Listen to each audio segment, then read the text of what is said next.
Attackers thought poor girl was easy prey until her secret defender, Mafia boss, left them terrified. The smell of stale coffee and industrial-grade bleach was the cologne of Lena Moretti's life. At 22, she moved with the gravitational pull of exhaustion, a weariness that had settled into her bones long before it should have. Her existence was a tight, repeating loop drawn between 2 points: Milo's diner in the morning and the Westbridge Community Campus at night. Milo's was where the sun rose, painting the greasy spoon in shades of lukewarm orange. She'd been there since 6. Tying the faded apron around her waist, her dark hair pulled back in a severe bun that did nothing to hide the faint shadows under her eyes. She navigated the cracked linoleum floors with an economy of movement, balancing plates of eggs and sausage, refilling coffee mugs for the same rotation of grizzled truckers and weary construction workers. They liked her. She was quiet, efficient, and never messed up an order. Her life was a ledger of subtraction. Parents gone, youth gone, money, a concept as abstract as theoretical physics. All that remained was the grinding reality of keeping the lights on in the small, second-floor apartment she shared with her ailing Aunt Sophia. Every $7 tip, every hoarded quarter, went toward the electric bill, the pharmacy prescriptions, the cheap pasta that filled their cupboards. Lena was poor, but she was organized. She was tired, but she was functional. When her diner shift ended at 3 in the afternoon, she had exactly 45 minutes. 45 minutes to take the crosstown bus, climb the 3 flights of stairs to their apartment, check on Sophia, make her a cup of tea, and change her uniform. Then it was back on the bus, heading to the night school campus. She wasn't a student there. Not really. She took one online class in basic accounting, paid for in agonizing installments, but her real job started at 5. She was the cleaner. The campus was a different kind of lonely. The fluorescent lights of the long, empty hallways hummed a desolate tune. Her work was solitary, pushing a wide, dusty mop over classroom floors, emptying trash cans filled with discarded notes and snack wrappers, wiping down surfaces in the silent library. It was mindless work, which she usually preferred. It allowed her mind to drift, to tally figures, to worry about the rising cost of medicine. Her life was small, contained, and predictable. Until the Tuesday, it wasn't. It was raining, a cold, miserable Westbridge drizzle that turned the sidewalks slick and black. She was finishing her shift at Milo's, later than usual. Milo had asked her to stay and cover for another waitress who had called in sick. She had agreed, because she always agreed. The extra $28 was $28. She was hauling the last 2 bags of kitchen trash to the dumpster in the alley behind the diner. The metal door groaned shut behind her, cutting off the diner's warmth. The alley was poorly lit, smelling of wet cardboard and old grease. That's when she heard the voices, sharp, angry, and low. "You think you can come into my territory and not pay the tax? You think I'm stupid?" The voice was gravel. "I told you! I paid Vinny!" The second voice was higher, trembling with a fear that prickled Lena's skin. She froze, her hands still clutching the plastic trash bags. She should have turned around, gone back inside, let Milo handle it, but she was trapped by the sudden, raw violence of the sound. She peered around the edge of the dumpster. 2 men, soaked from the rain. One was a broad, heavy man in a leather jacket, backing a smaller, wiry man against the brick wall. "Vinny's gone." The big man growled. He shoved the smaller man hard. "And you're next if you don't show me respect." "Please, Marco, I got a family." "So do I." Marco raised his fist. Lena flinched, a small gasp escaping her lips. It was too soft to be heard over the rain, but the movement caught the smaller man's eye. His face, already pale with terror, went white. He had seen her. Marco, seeing the man's gaze shift, turned. His eyes locked on Lena. A cold, predatory recognition passed over his features. A witness. Lena's heart hammered against her ribs. She was invisible until she was not. Before Marco could take a step, Before Lena could even drop the trash, a third figure emerged from the deepest shadows of the alley. He moved with a silence that was more terrifying than the shouting. He was tall, dressed in a black suit that seemed to repel the rain, the fabric impossibly sharp against the grime of the alley. He didn't rush. He simply arrived. He placed a hand on Marco's shoulder. It wasn't a push or a grab. It was a statement. Marco, who had seemed like a giant seconds before, went rigid. He turned slowly, his bravado evaporating like steam. "Boss," he breathed. The word punched out of him. The man in the suit said nothing. He just looked at Marco. Lena couldn't see his features clearly in the dark, only the severe silhouette of him. He tilted his head, a minimal gesture, toward the smaller man. Marco immediately stepped back, lowering his hands. He was disrespectful. The suited man's voice was quiet, a low vibration that cut through the rain. "Go home, Marco. We'll talk tomorrow." "But, boss, the girl—" The suited man turned his head, just slightly. He looked past Marco, past the cowering man, and directly at Lena. She couldn't breathe. It was not a look of anger, or even warning. It was a look of assessment. Cold, clear, and utterly devoid of emotion. It was the way a jeweler might look at a stone, deciding its worth before deciding to crush it. He held her gaze for 1 second. 2. She felt pinned, dissected. Then he looked back at Marco. "I said, go home." The tone hadn't changed, but the effect was immediate. Marco visibly flinched, nodded once, and hurried out of the alley, disappearing onto the street. The smaller man, weeping with relief, slid down the wall and scrambled away in the opposite direction. Lena was left alone, standing by the dumpster, staring at the man in the suit. He remained in the shadow, a tall column of black. He watched her for another long moment, as if waiting to see what she would do. Would she scream? Run? She just stood there, trembling, the trash bags heavy in her grip. Finally, she took a shaky step, threw the bags into the dumpster with a loud, wet thud, and wiped her damp hands on her apron. She kept her head down, her eyes on the cracked pavement, and walked steadily back toward the diner door. She did not look back. She did not run. She just went back to work.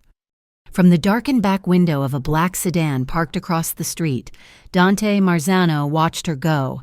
He watched the girl in the faded apron push the metal door open and disappear into the light. He had seen her fear. It was plain on her face, but he had also seen her stand still. She hadn't screamed. She hadn't cried. She had finished her task and walked away. In his world, people were one of two things: predators or prey.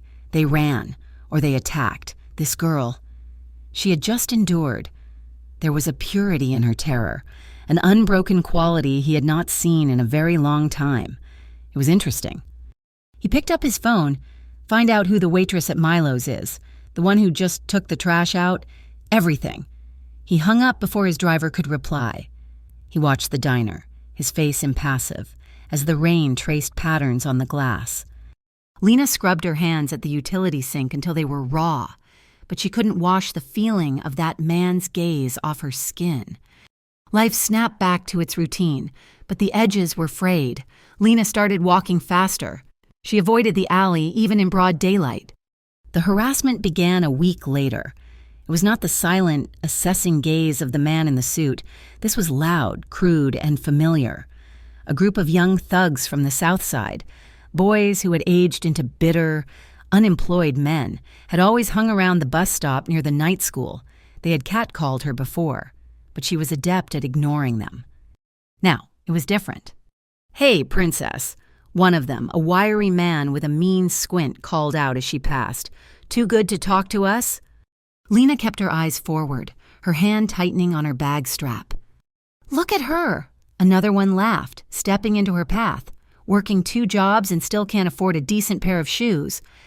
Her sneakers were, in fact, worn through at the sole. She sidestepped him, her face flushing with a heat that was part embarrassment, part anger. "Leave her alone," and one of the others said, though not unkindly. "She's just trying to get home. She thinks she's better than us." The first one spat. They were emboldened by her poverty. Her solitude was a weakness they could smell. She was alone, tired, and had no one to defend her. She was easy prey. She brushed it off. It was just noise, just more grit in the gears of her life. But beneath the crude insults, she felt that other, heavier presence again, the feeling of being watched. It was different from the thugs. This was a clinical, constant observation.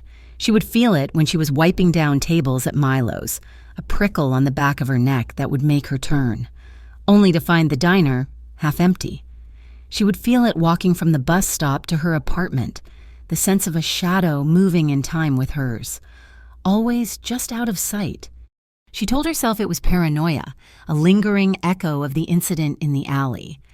Then came the note.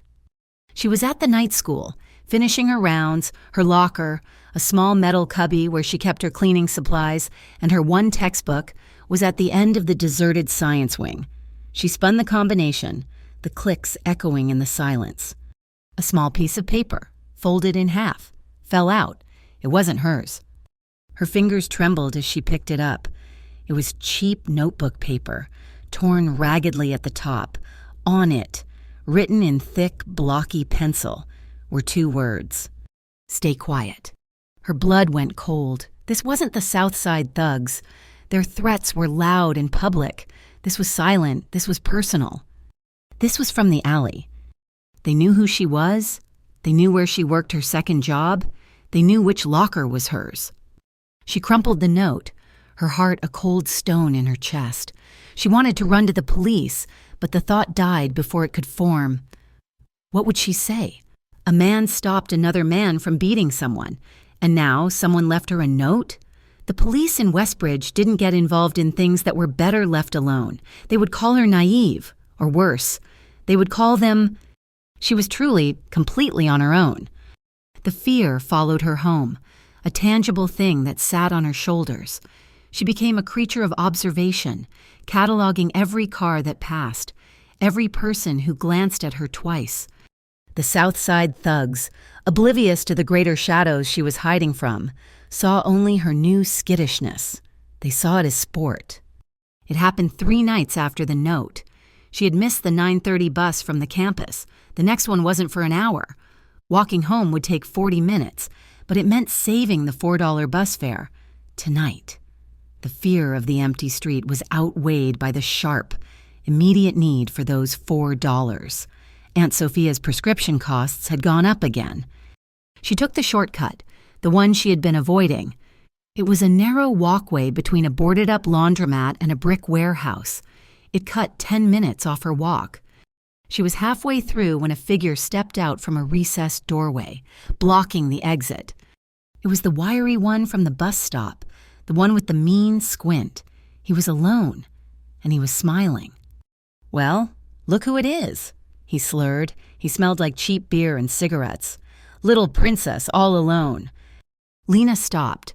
Her bag, heavy with her textbook and her cleaning uniform, suddenly felt like a useless weight.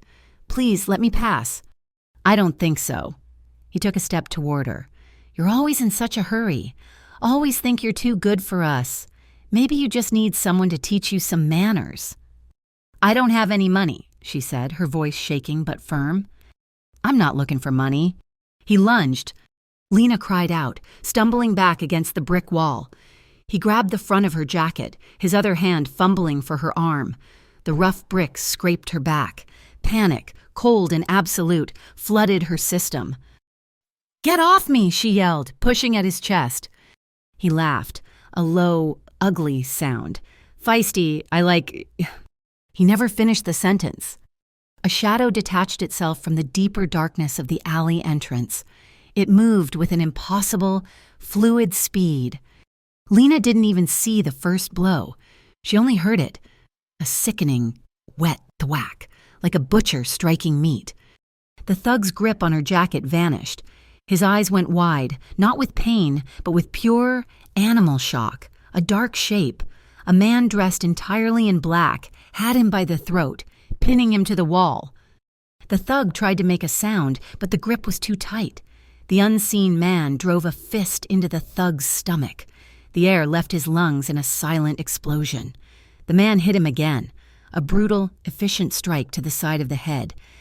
The thug's legs buckled. The dark figure didn't let him fall. He held him up, slammed him back against the wall, and whispered something in his ear. Lena couldn't hear the words, but the tone was like acid. Then, he simply let go. The thug crumpled to the pavement like a puppet with its strings cut, landing in a heap. He was unconscious before he hit the ground. The alley was suddenly, profoundly silent, broken only by Lena's ragged breathing. Her protector stood over the fallen man for a beat, his chest rising and falling. He was a silhouette, his face completely obscured by the shadows. He hadn't just beaten the man, he had dismantled him. Lena was pressed against the wall, her legs trembling so badly she thought she would slide to the ground. The man turned his head, looking at her. She stared, waiting for him to step into the light, waiting for him to speak. He did neither. For a long second, he just watched her. Then, as silently as he had arrived, he turned and melted back into the darkness. The sound of his footsteps was gone in an instant. Lena stayed pressed against the brick for a full minute, her heart threatening to beat its way out of her chest. She looked at the unconscious man on the ground, then at the empty alley. She ran the entire way home, not stopping until she was inside her apartment, the deadbolt thrown, the chain looped. She leaned against the door, gasping for air, and slid to the floor. She told no one, not Aunt Sophia, who didn't need the worry, not Milo, and certainly not the police. A stranger was watching her. She knew that now, with terrifying certainty. The note had been a warning. The man in the alley had been a protector. Were they the same person? She didn't know whether to feel safe or more scared than she had ever been in her life. The man who had saved her was capable of a violence that eclipsed the petty cruelty of the South Side thugs. He had moved like a professional, like a predator protecting its territory. And she, somehow, had become part of that territory.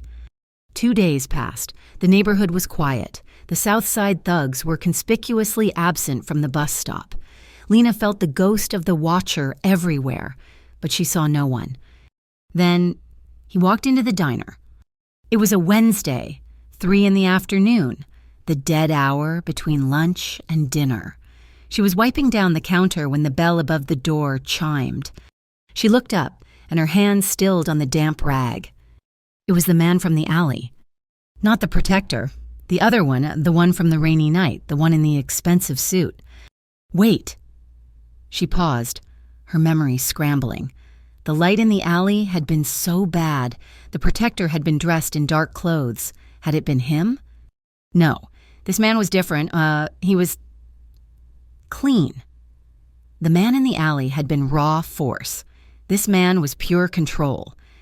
He was impossibly handsome in a severe, sharp-edged way. Black hair, cut precisely. A dark, custom-tailored suit that probably cost more than her aunt's medical bills for the entire year. He looked nothing like a Milo's customer. He took a seat at the counter, not in a booth. He moved with a deliberate grace, placing his hands on the formica surface. Lena approached him, her professional diner mask clicking into place. "Can I get you something?" His eyes met hers. They were dark, intense, and held the same cold, assessing quality she remembered from the alley behind the diner. But this time, it wasn't threatening. It was focused. "Coffee," he said. His voice was the same one from that night. Low, resonant, polite, black. "Coming right up." She poured the coffee, her hand remarkably steady. She set the mug down in front of him. "Thank you," he said. He sat there for an hour. He didn't read a paper. He didn't look at his phone.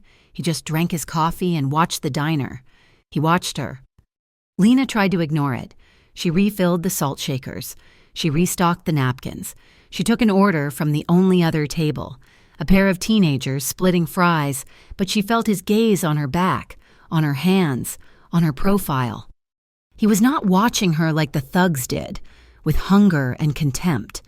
He was not watching her like the shadow in the alley, with possessive violence. He was watching her, she realized, with a quiet, unnerving curiosity. He finished his coffee, left a $20 bill on the counter for a $2 cup, and left. Lena stared at the 20. It was more than she'd make in the next 3 hours. He came back the next day.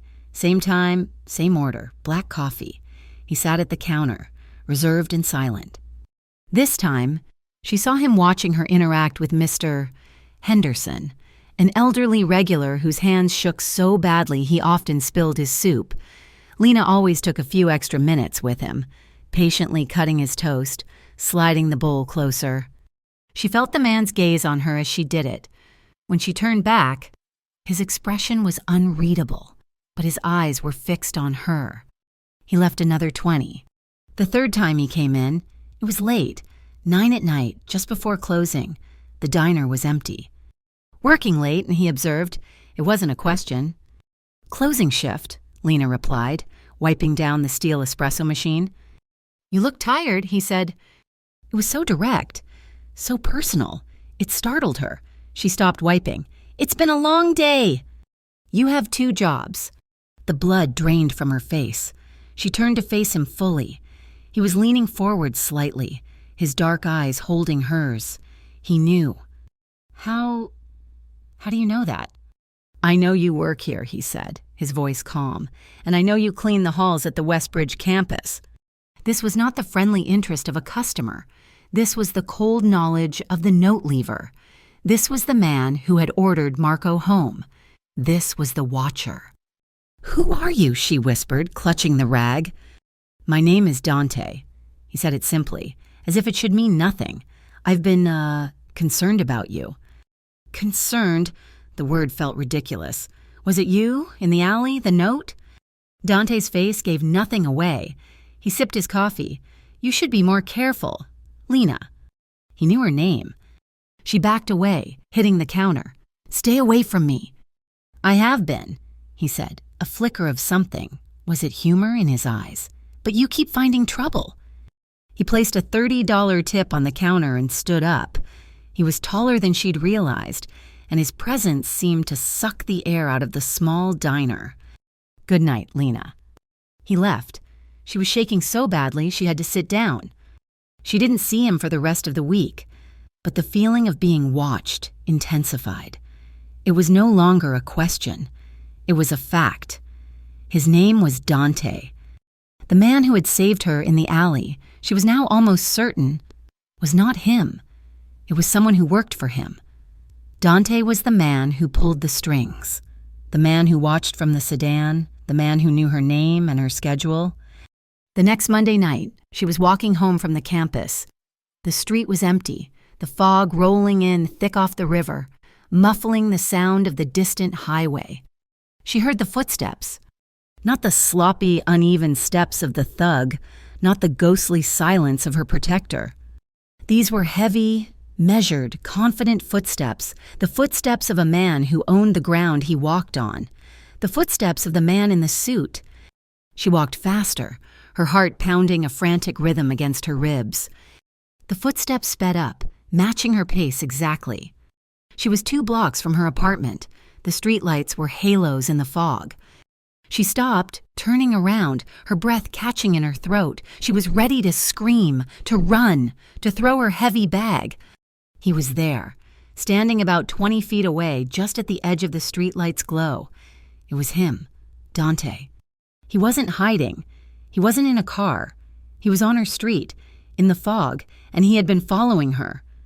"What do you want?" she yelled, her voice sounding thin and small in the damp air. He didn't answer. He just watched her, his hands in the pockets of his dark overcoat. "I told you to stay away from me." For a moment, he remained perfectly still, a statue in the mist. Then slowly, he took his hands out of his pockets and stepped forward, moving out of the shadow and into the weak, yellow light. His face was all sharp angles and shadows, made stark by the weak yellow light. He was a man built of secrets and expensive tailoring, and he was standing on her street. "You were followed," Dante said. His voice was not accusatory, just a flat statement of fact. "I was followed by you." Lena's heart was a hummingbird in her chest, frantic and fragile. He gave a small shake of his head. "Before me. The 3 men from the corner of 11th. They saw you leave the campus and decided to follow. They are no longer a concern." Lena's blood ran cold. She hadn't even seen them. She had been so focused on his footsteps. She had missed a real, tangible threat. He had not been following her. He had been hurting her, protecting her from wolves she did not even know were there. "What did you do?" she whispered. "I ensured they would not bother you again." He took another step, closing the distance. He was close now, close enough for her to see the dark, almost black color of his eyes. "I'm a friend, Lena. I happen to be in the neighborhood." "You are not my friend," she said, the words sharper than she intended. "Friends don't leave threatening notes in lockers. Friends don't know my name and my work schedule. Friends don't—" She trailed off, gesturing vaguely at the empty, foggy street where 3 men had apparently just vanished. "The note was not from me," he said. His gaze was steady, unwavering. It made her feel simultaneously pinned and entirely seen. It was a warning. From the people you saw in the alley, they were afraid you would talk. "I didn't talk. I didn't tell anyone." "I know," he said, his voice softening just a fraction. "That is why I am here." He gestured toward the end of the block, where her apartment building stood as a dark brick sentinel. "It's late. Let me walk you home." She should have said no. She should have run. Every instinct of self-preservation screamed at her to get away from this man, who spoke of unseen dangers and handled them with a quiet, terrifying finality. But his presence was a shield. The fog suddenly seemed less menacing. The empty street felt, for the first time in her life, completely safe. "All right," she said, her voice small. They walked in silence. It was not a comfortable quiet, but it was absolute. He walked beside her, not touching, leaving a precise, respectful foot of space between them. He matched her pace, his long, confident strides shortened to her tired ones. She was acutely aware of everything about him, the scent of expensive wool and something clean, like soap and cold air, the way his hands, large and capable, were relaxed at his sides, the sheer, controlled power he radiated. When they reached the cracked cement steps of her building, she stopped, her hand finding the cold metal railing. "This is me," she said. He nodded, stopping at the bottom step, looking up at her. "Lock your door." "I always do." He watched her, his expression unreadable. He seemed to be waiting for something, but she had nothing to give. "Good night, Dante." "Good night, Lena." She turned, unlocked the heavy outer door, and slipped inside, pushing it shut until she heard the heavy click of the lock. She leaned against it, her eyes closed, listening. She heard his footsteps, measured and slow, walking away, fading into the fog. Only then did she climb the stairs. A slow, strange trust began to build, woven from threads of fear and gratitude. He did not follow her again, not visibly, but his presence remained. A week later, a sudden, violent thunderstorm broke just as she was clocking out from the diner. The sky opened up, dumping sheets of water that turned the street into a shallow, rushing river. Lena stood under the diner's leaking awning, calculating. She could not walk to the campus in this. Her one good pair of sneakers would be destroyed. A cab would cost $12 she absolutely did not have. Just as a genuine, hot prickle of despair tightened her throat, a black sedan slid to the curb. It was long, sleek, and silent, the kind of car that belonged in movies, not on the cracked pavement of her neighborhood.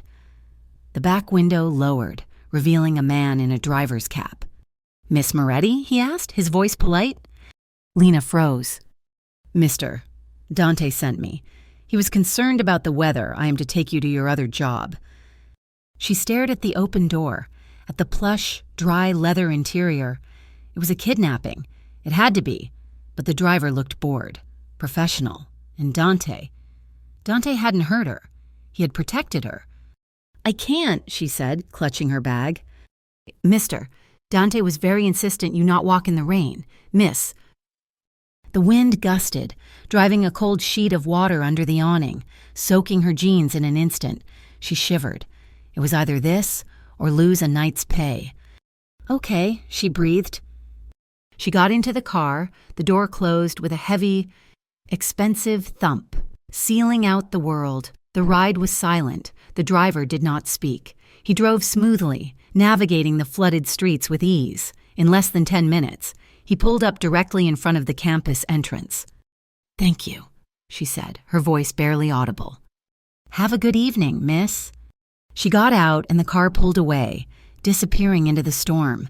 She was dry, she was on time, and she was terrified. The next incident was even more unnerving. She came home from the campus, exhausted, to find the mail sticking out of the slot. Tucked between a pizza flyer and a circular for the grocery store was a bright red envelope, the power bill. She tore it open, already feeling the familiar knot of anxiety. Her hands stilled. It was not a bill, it was a receipt, the balance. $144.58 was marked in bold green letters, paid in full. She sank onto the bottom stair of the apartment hallway. He had paid it. He had gotten her bill. How had he gotten her bill? He knew her name, her jobs, and now he knew her finances. He was in her life, a ghost pulling levers she couldn't see. This was not protection. This was possession. She was furious. This was a line he had crossed. The car was one thing. This was an invasion. She waited. She didn't have the black card, not yet. She had to wait for him to surface. It took 4 days.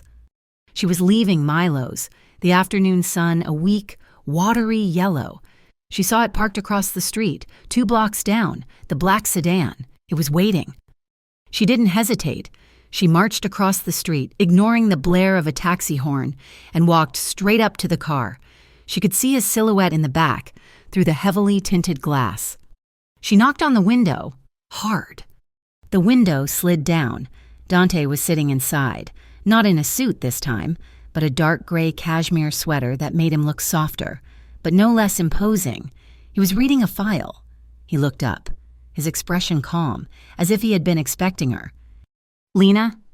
You paid my bill, she accused, her voice low and shaking with anger. You were late on it, he replied, as if discussing the weather. The lights were going to be shut off on Friday. How did you know? How did you get it? It's not important. It is important to me, she snapped. You can't just do that. You can't follow me. You can't send cars for me. You can't pay my bills. I don't know who you are, but I don't want your help. I don't want your money. He watched her, his face a perfect neutral mask. Her outburst seemed to have no effect on him at all. You think I'm weak, she whispered, the anger suddenly giving way to a raw, painful vulnerability. Because I'm poor. You think I can't take care of myself. His expression changed. A flicker of something hard and cold passed through his eyes. I think you are the strongest person I have ever met, he said, his voice quiet. I think you are working yourself to death to take care of an aunt who should be in a state facility. I think you are walking through a neighborhood full of animals who see you as food. I think you are alone, and I am simply ensuring you are not. His words stole the air from her lungs. He saw it all. He saw her exhaustion, her sacrifice, her fear. I can't pay you back, she said, feeling defeated. I'm not a bank. Lena, I do not give loans. Then what do you want? He looked at her for a long, heavy moment. I want you to be safe. He reached into the breast pocket of his jacket, which was folded on the seat beside him. He pulled out a small, thick card. It was matte black. On it, in simple, embossed silver, was a 10-digit phone number, nothing else. Take this, he said. She stared at it. I will not send the car again. I will not interfere with your bills. His eyes held hers. But you will take this. And if you are ever in trouble, if you are ever scared, you will call it just in case. The implication hung in the air. Just in case was not a possibility. It was a promise. There would be a next time. She took the card, her fingers brushed his. His skin was warm, his hand steady. The card was heavy, like metal. "Good," he said. He nodded to his driver. The window slid up, and the car pulled away from the curb, leaving her standing on the sidewalk, holding a direct line to the most dangerous and compelling man she had ever known. She had the card for 6 days. She kept it at the bottom of her purse, a heavy secret. The Southside thugs had been quiet since the night in the alley. The one who had grabbed her, she'd heard, had left town. But the leader, the one with the mean squint, was still around. His name was Sal, and his pride had been wounded. He had seen her get into the black sedan that one time. He had seen her talking to the man in the back.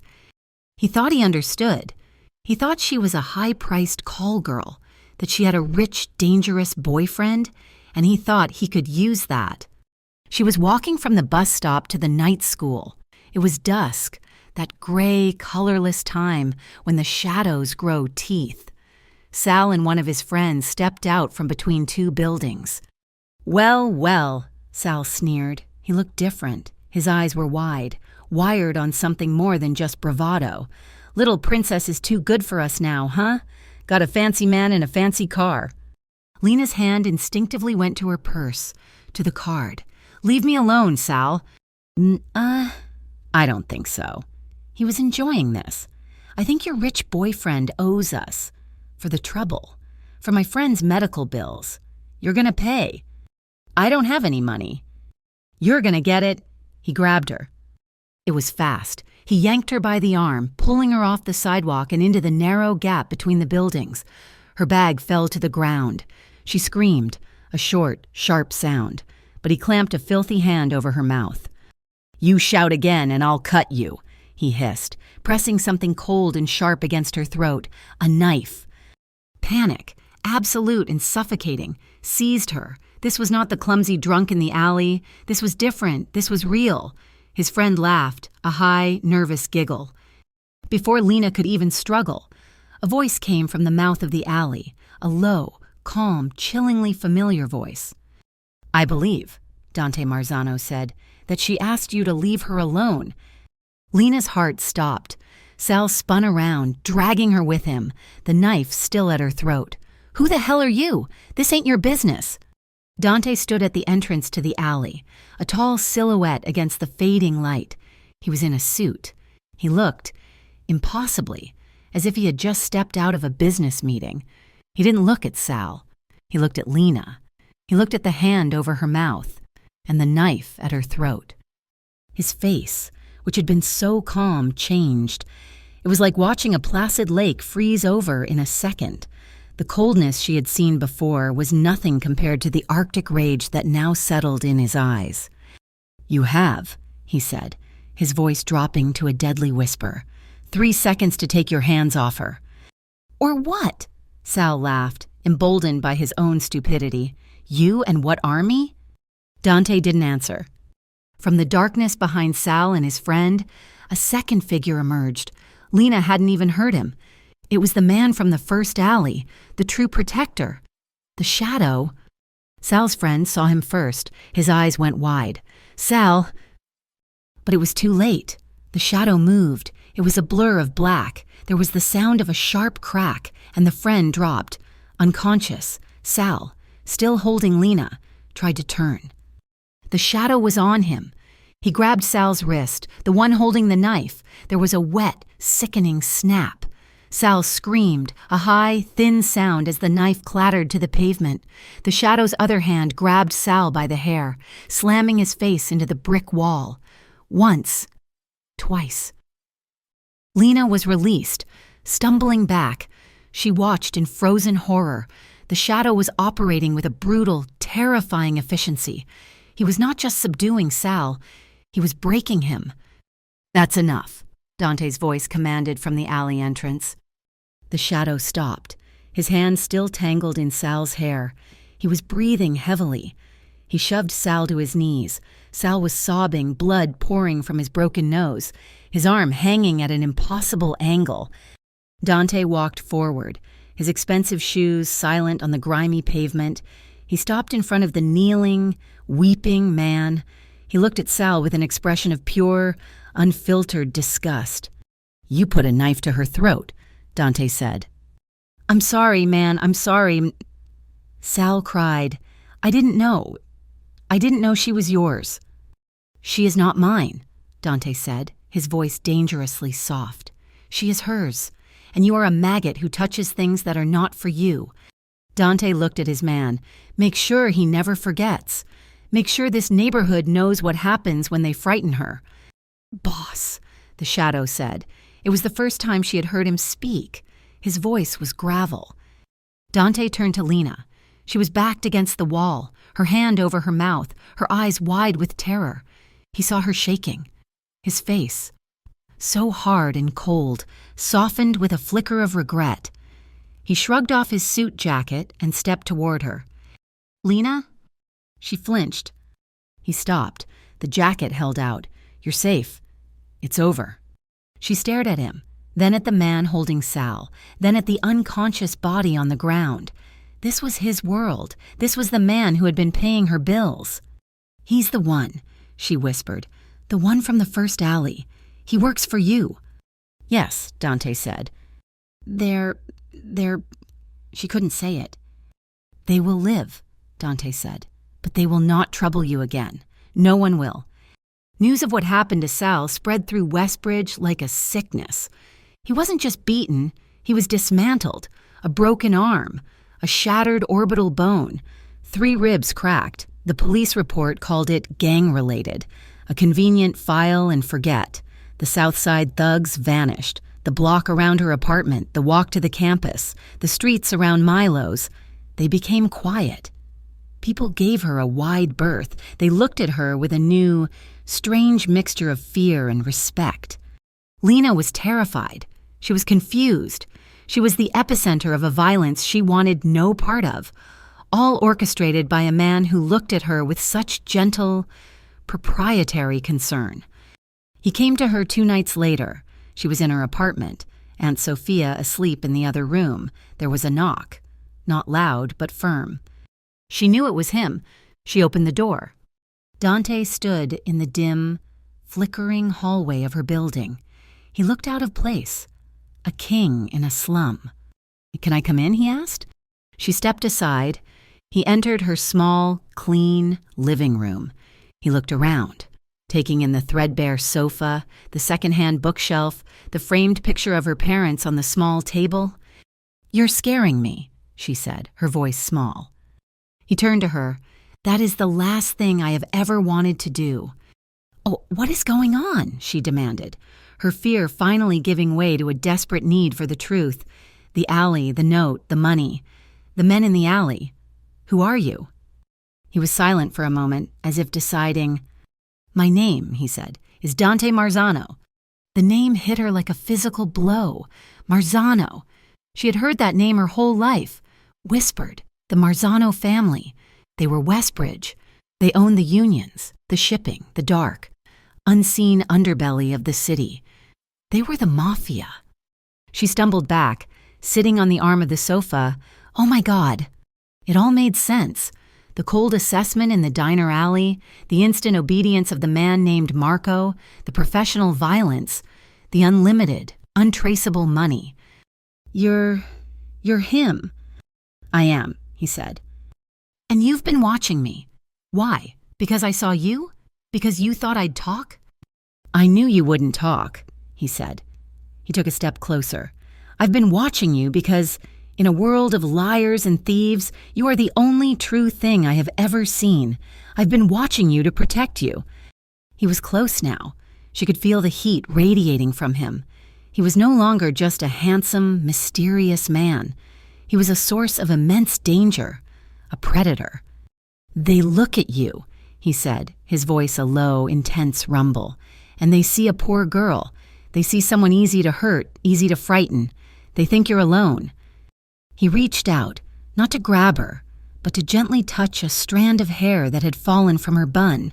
His fingers were calloused, but his touch was incredibly soft. "But you're not," he whispered. Her breath hitched.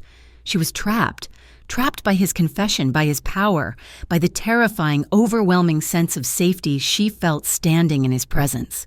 He was the most dangerous man in the city, and he was the only reason she was alive. This complex, impossible knot of emotions, gratitude, terror, and a deep electric attraction, was too much. A single tear escaped, tracing a hot path down her cold cheek. Dante's expression crumbled. The sight of her tears seemed to break his iron control. He looked pained. He lifted his hand, his thumb brushing the tear from her skin. His touch lingered. "Don't," he whispered, his voice rough. She looked up at him, her dark eyes swimming. He was so close.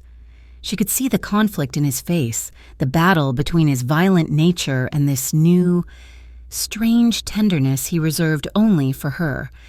He leaned in, his gaze dropping from her eyes to her lips. It was slow, hesitant. He was giving her every chance to pull away, to run. She was paralyzed, not by fear, but by a consuming, desperate curiosity. His lips touched hers. It was not a brutal kiss. It was not a kiss of possession. It was a question, soft, warm, and devastatingly gentle. It was a test and a plea. She let out a small, shuddering breath, and her eyes fluttered shut. She leaned into him, just a fraction, her hands coming up to rest on his chest. She could feel his heart hammering, a frantic rhythm that matched her own. Her response, her small sign of acceptance, broke him. The kiss changed. The hesitation vanished, replaced by an urgent, desperate need. His other hand came up, cupping the back of her head, his fingers tangling in her hair. He deepened the kiss, his mouth moving over hers with a possessive, claiming heat that sent a jolt of fire straight to her core. It was still tender, but now it was a tender fire, a controlled inferno. It was the kiss of a man who had been starving and had just been offered a feast.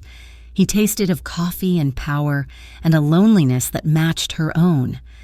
It was too much. It was everything. He pulled back, suddenly, as if he had been burned. He was breathing heavily, his eyes dark and wide, his forehead resting against hers. He looked afraid of what he had just done, afraid of her reaction. Dante Marzano, the man who made the city tremble, was afraid he had scared her. "Lena," he breathed, his voice ragged. I'm sorry, I shouldn't have." He started to pull away, to put that safe, respectful distance between them again, to walk back into the shadows and leave her alone. She was trembling, her lips were stinging, her entire world had been tilted on its axis. But in that moment, she knew one thing with absolute clarity. She was tired of being alone. She was tired of being afraid. She reached up, her small, work-roughened hand flat against his chest, stopping him. He looked down at her, his eyes full of conflict and a raw, exposed vulnerability. "And then don't walk away," she whispered. His words, "then don't walk away," hung in the small, charged space of her living room. Dante did not walk away. He froze, his hand still on her chest, his dark eyes searching hers. He saw the terror there, but beneath it, he saw the flicker of defiance, the exhaustion, and the new, fragile tendril of trust she was extending. It was the most courageous thing he had ever witnessed. He leaned in again, and this time, the kiss was not a question, nor was it a desperate claiming. It was a promise. It was a slow, deep, and deliberate staking of territory. It was the sealing of a silent, dangerous contract. He tasted her fear and her weariness, and he wanted to burn the world down forever, having put them there.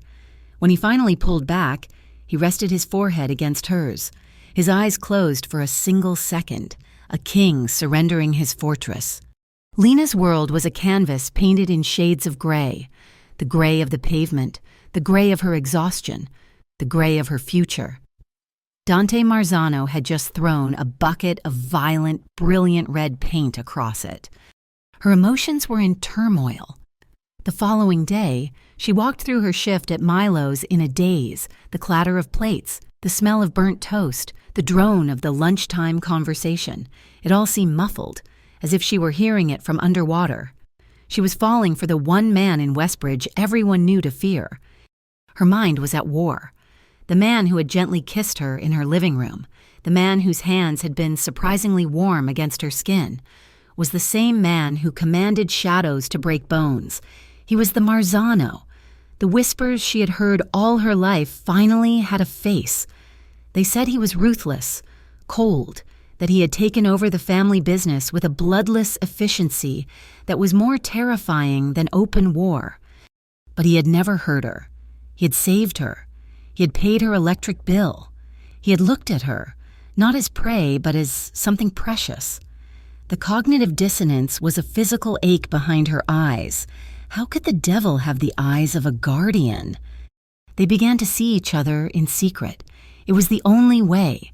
His life was one of constant observation, and now, by extension, so was hers. Their dates were stolen moments in empty places, after the world had gone to sleep. He would send a car, a different one every time, never the same black sedan, to pick her up from her apartment long after Aunt Sophia was asleep. The first time, she had hesitated, her hand on the door, the black card he had given her feeling heavy in her pocket, but she had gone. He took her to a small, immaculate jazz club downtown, a place she had only ever walked past, gazing at the velvet ropes. Tonight, the ropes were gone. The club was empty, save for a bartender who nodded at Dante and then vanished, and a lone pianist in the corner, playing soft, melancholic music that seemed to fill the smoky air. They sat in a dark booth, a bottle of deep red wine between them. Lena, who had never had anything more expensive than the $10 special from the corner store, found the liquid rich and warm, like velvet. "Why me, Dante?" she asked, her voice quiet. "Just for him?" He watched her over the rim of his glass, the candlelight catching the sharp planes of his face. "I told you, you're real." "That's not an answer," she insisted, emboldened by the wine and the strange, safe bubble they were in. "I have been surrounded," he said, his voice low, "by people who want something, my entire life. They want money, power, or my name. They smile while holding knives. They are loud. You were quiet. You wanted nothing. You just endured." "I am not a charity case," she said, a flicker of her old pride. "No," he said, a small, rare smile touching his lips. "You are not. You are a fortress. I was simply the first one to see the person inside." She asked him about his world. She had to know. She had stepped into the shadow of it, and she needed to understand its shape. He would not tell her everything. He would not give her names or details of his business. He spoke in structured generalities, as if explaining a complex, amoral system. "My father. He ran things with his heart. It made him loved, and it made him weak. It got him killed." His voice was flat, devoid of emotion, but his grip on his wineglass tightened. "I run things with my head. It is not about being liked. It is about control. It is about ensuring that what is mine stays mine, that my people are safe, that my territory is respected." "And if it's not respected?" she whispered, though she already knew the answer. His dark eyes met hers, unflinching. "Then you make an example of the person who disrespected you. You make the consequences so absolute that no one dares to think of it again." Lena shivered. She thought of Sal, of the man named Marco. "That's terrifying." "It is," he agreed, without apology. "But it is the only way to maintain peace. My peace." He reached across the table, his fingers covering her hand. His touch was warm, possessive. "I protect what's mine, Lena, and now that includes you." The words settled over her, a strange, heavy blanket. It was both a comfort and a cage. In turn, he asked her about herself. He was a meticulous listener. He seemed to want every detail of her quiet, worn-down life. So she told him. She told him about losing her parents in the car accident when she was 19, the sudden, gutting silence of the house, the mountain of medical debt and the funeral costs. She told him about her decision to drop out of community college, to sell their small house, to move into this cheap, cramped apartment with Aunt Sophia, whose own health had begun to fail under the grief. "I was studying to be an accountant," she said, a little laugh escaping her. It sounded rusty. "I was good with numbers. Now, the only numbers I see are the ones on the bills, or the ones I'm scrubbing off classroom doors." "You never resented it?" he asked, his gaze intense. "The loss of your own life for hers?" Lena shook her head. "No, how could I? She's all I have left. It's just tiring. I am so tired. Dante, I have been tired for 3 years. I've never felt safe. Not really. I've always been the one who has to be strong, the one holding the pieces together." His thumb stroked the back of her hand. "You don't have to be. Not with me." This was their trade. He offered her glimpses of his violence, his control, the blood that held his world together. She offered him glimpses of her grief, her sacrifice, the quiet, bone-deep exhaustion of her goodness. They were two halves of a dark, impossible whole. The passion that had sparked in her living room began to build. A low, steady fire fed by these secret conversations. It was in the way he looked at her, his eyes tracing her mouth when she spoke. It was in the way her breath hitched when his car pulled up. It was an intimacy of shared secrets, a dangerous, magnetic pull. It came to a head one night, a week later. He had taken her not to a club, but to his home. The private elevator opened directly into his penthouse. Lena stepped out, and her breath caught. Her apartment was small, cluttered, and worn. This was the opposite. It was a vast expanse of glass, steel, and shadow. Floor-to-ceiling windows on 2 sides revealed a glittering, panoramic view of Westbridge. The city lights spread out below them like a carpet of fallen stars. The furniture was minimal, expensive, and dark. It was less a home than a fortress in the sky, the immaculate, isolated lair of a predator. He had a fire going in a wide, modern fireplace. He poured them both a brandy, a drink she had never tasted, and they sat on the low, deep sofa, the city lights their only illumination. They talked for hours. He told her about a betrayal, years ago, a cousin he had trusted, who had sold information to an enemy. "What did you do?" she whispered. "What I had to—" His voice was hard. "He's no longer part of the family." The finality of it chilled her. He had carved his own blood out of his life. She looked at him, at this beautiful, dangerous man, and saw the profound, crushing loneliness of his position. He was a king, but he was a king on a throne of ice. She set her glass down and, before she could lose her nerve, she moved closer. She touched his face, her small, work-roughened hand against his smooth, shaved cheek. He tensed, surprised, as if he were not used to being touched without calculation. "You're always so in control," she murmured. His eyes were dark, a storm of emotions he usually kept hidden. "Not with you, Lena, never with you." He turned his head, kissing her palm, his lips warm and firm. He took her hand, lacing his fingers with hers, and stood, pulling her gently to her feet. He led her from the living room, down a dark hall, and into his bedroom. It was as stark as the rest of the penthouse, a massive bed, dark sheets, and another wall of glass overlooking the city. He did not rush, he did not grab. He stood before her, his gaze locked on hers, and slowly, with a reverence that made her tremble, he began to undress her, his large, capable hands that had ordered violence and signed deals, fumbled slightly with the cheap zipper of her jacket. The vulnerability in the gesture broke her heart. He slipped the jacket from her shoulders. His fingers brushed her collarbone, and she shivered. He unbuttoned her worn blouse, his knuckles grazing her skin. He did not look at her body, not yet. He looked only at her face, watching her, giving her every second to stop him. She did not. She was tired of being strong. She wanted just for this one night to be protected, to be wanted. She reached up, her own fingers hesitant, and touched the buttons of his dark shirt. He went still, his breath catching. She undid the first, then the second. He shrugged out of the shirt, letting it fall to the floor. And she saw them.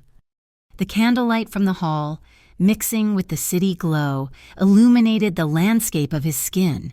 It was not the perfect, unblemished skin of a man who lived in penthouses. It was the skin of a warrior. A thin, white scar ran diagonally across his ribs, disappearing around his back. Another, a puckered, ugly circle, was on his left shoulder. She lifted a trembling hand and traced the long, white line on his side. He sucked in a breath, but did not move. "Does it still hurt?" she whispered. "Not anymore," he breathed, his voice rough. She leaned in, her hair falling forward, and pressed her lips to the scar. A sound, almost a groan, tore from his chest. His control snapped. His hands were in her hair, tilting her face up to his. He kissed her, and this time, it was all the pent-up hunger, all the lonely nights, all the dark control he held finally breaking free. It was a claiming. It was a desperate, consuming fire. But even in his hunger, he was tender. He lifted her as if she weighed nothing and carried her to the bed, laying her down on the cool, soft sheets. He moved over her, his powerful body caging hers, but his weight was on his elbows, careful not to crush her. It was a slow, sensual dance of vulnerability and dominance.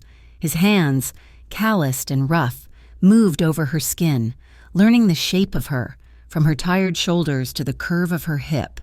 He touched her with a desperate, careful reverence. When she, in turn, explored him, her fingers tracing the hard muscle of his chest, the taut line of his stomach, he would shudder, his eyes closing, as if her touch was the only real thing he had felt in years. This was not the clumsy fumbling of boys. This was a man who knew what he wanted, but who was holding back his immense power for fear of breaking the one fragile, good thing in his life. "Lena," he whispered against her throat, his voice thick with an emotion she couldn't name. She wrapped her arms around his neck, pulling him closer, anchoring him.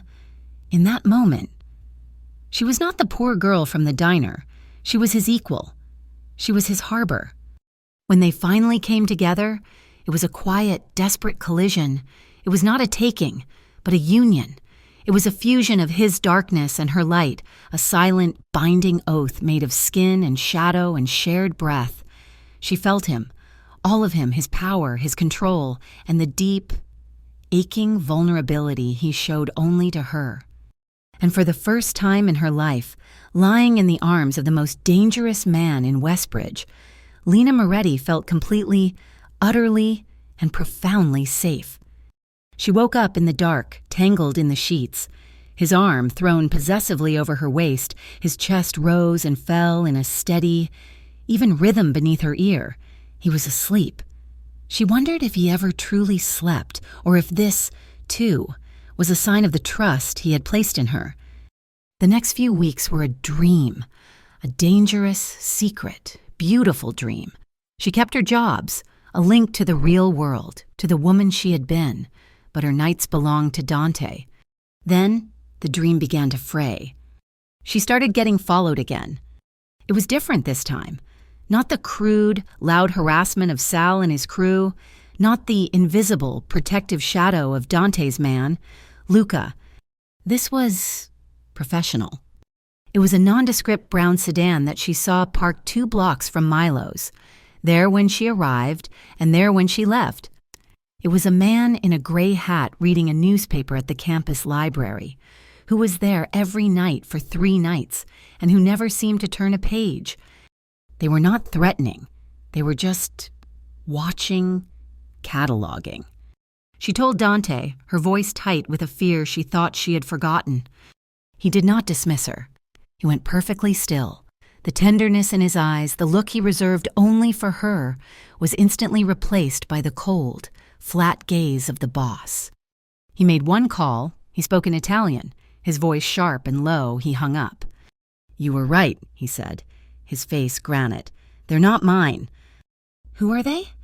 I will find out. In the meantime, you will not go anywhere alone. Luca will be with you. He will be in the diner. He will be on campus. Dante, you're scaring me. Good, he said, his voice hard.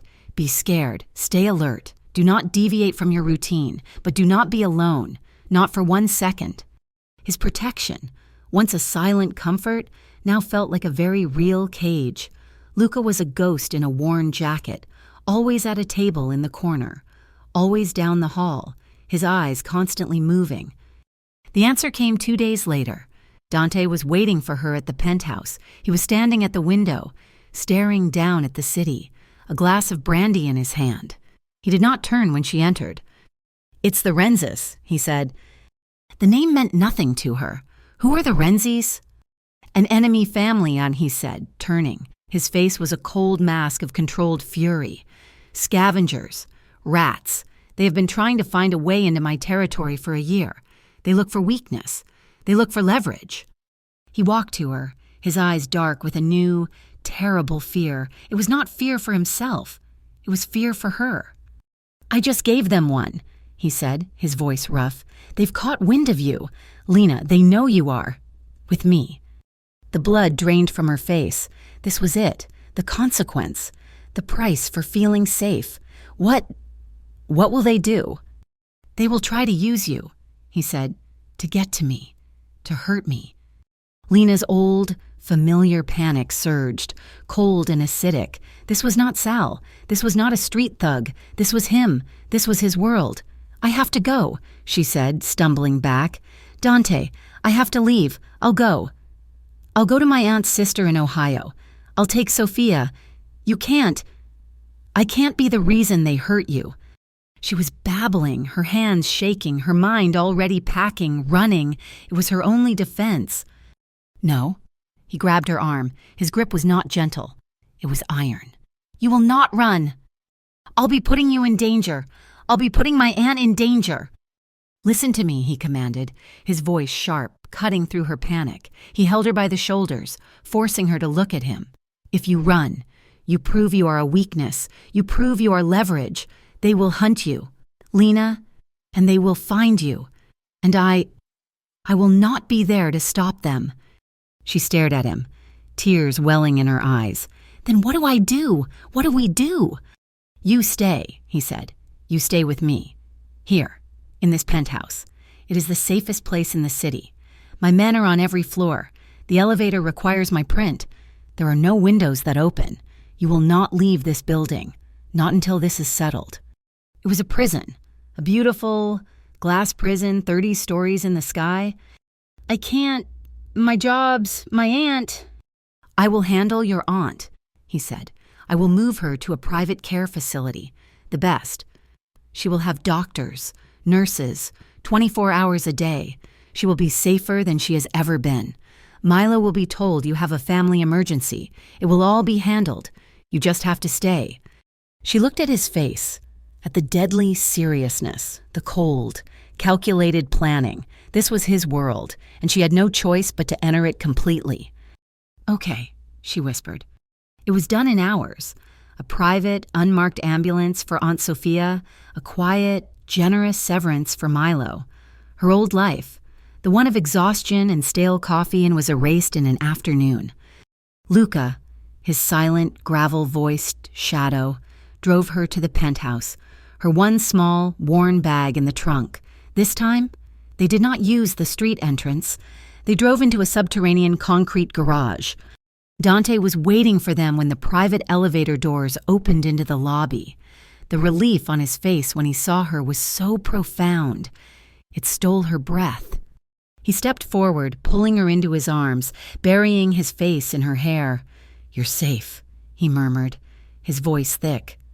I'm here, she whispered back, clutching the lapels of his suit. He was holding the door to the elevator lobby for her, his hand on the small of her back, a gesture of protection, of possession. He was ushering her inside, into the fortress. Across the street, from a darkened window in the opposite high-rise, a long lens camera focused. The man behind it saw them, the mafia boss, his hand on the poor girl. his face softened by an emotion the Renzis had been waiting a long time to see. A soft click echoed in the rented room. The bubble had burst. The secret was out. The photograph was not high resolution. It was grainy, taken from a distance, capturing a moment of profound, unguarded tenderness. Dante Marzano, the boss of Westbridge, his hand on the small of a woman's back, his head bent toward her as he ushered her into the secure lobby of his building. The woman was soft, dark-haired, and looked, in that stolen moment, like she belonged to him completely. It was leaked with strategic precision. It did not appear on the nightly news or in the city paper. It appeared where it would do the most damage, in manila envelopes delivered to the tables of his rivals. It was sent to the captains of the Renzi family, to the old men who still questioned Dante's cold control, and to the rats within his own organization. The message was not in the photo itself, but in the caption scrawled beneath it, "The Marzano king has a peasant." Word spread through the underworld like a contagion. The mafia boss had a weakness. He had broken the cardinal rule. He had not taken a wife from a strategic family, a woman of steel and silence. He had not kept his affairs discreet and meaningless. He had taken a civilian, a poor girl from the diner on 7th Street, a nobody. And in their world, a nobody who was loved by a king was the most valuable hostage one could take. Lena felt the shift before she understood it. She was a prisoner in the glass fortress. 30 stories above the city she had once walked so freely. Dante had been true to his word. Her Aunt Sophia was settled in a private medical facility that looked more like a 5-star hotel, with round-the-clock nurses and a view of a garden. Her old life had been neatly packed away. But this new life was one of gilded isolation. She had soft clothes, food she had only ever seen in magazines, and a view of the entire, sprawling city. But she could not leave. Guards, polite, silent men in dark suits, were stationed by the private elevator. Luca, Dante's intense, loyal shadow, was a constant, unsettling presence in the living area, his eyes always on the door. Dante was different. He was tense. His controlled calm stretched thin. He spent hours in his office, his voice a low, angry vibration through the thick door, speaking in clipped, rapid Italian. When he was with her, he was tender, almost desperate in his affection, but his eyes were always moving, always scanning the windows, as if he expected the Renzis to rappel down the side of the building. The package arrived on a Tuesday. Dante was gone, pulled into a meeting that could not be avoided. Lena was alone, save for Luca, who was in the kitchen speaking quietly into a phone. A guard from the lobby buzzed up. "Ma'am, there is a delivery for you. A floral arrangement." "A what?" Lena was confused. I didn't order anything." "The card says Lena Moretti. It's from a Westbridge Gardens. The delivery man is here. It's prepaid." It was a small, normal thing, a crack in the suffocating security. "Okay," she said, her voice hesitant. "Send it up." The guard from the elevator bank, a young man named Nico, brought it in. It was not an arrangement. It was a simple, white florist's box wrapped with a cheap red ribbon. "Thank you, Nico," she said. He nodded, his face impassive. "Ma'am." He returned to his post. Lena stared at the box. Dante had warned her, "Do not open anything. Do not answer the door." But it was just flowers, and it had her name on it. She pulled the ribbon. She lifted the lid. It was not flowers. Nestled on a bed of black tissue paper was a severed rabbit's foot. It was not the clean, lucky kind from a gift shop.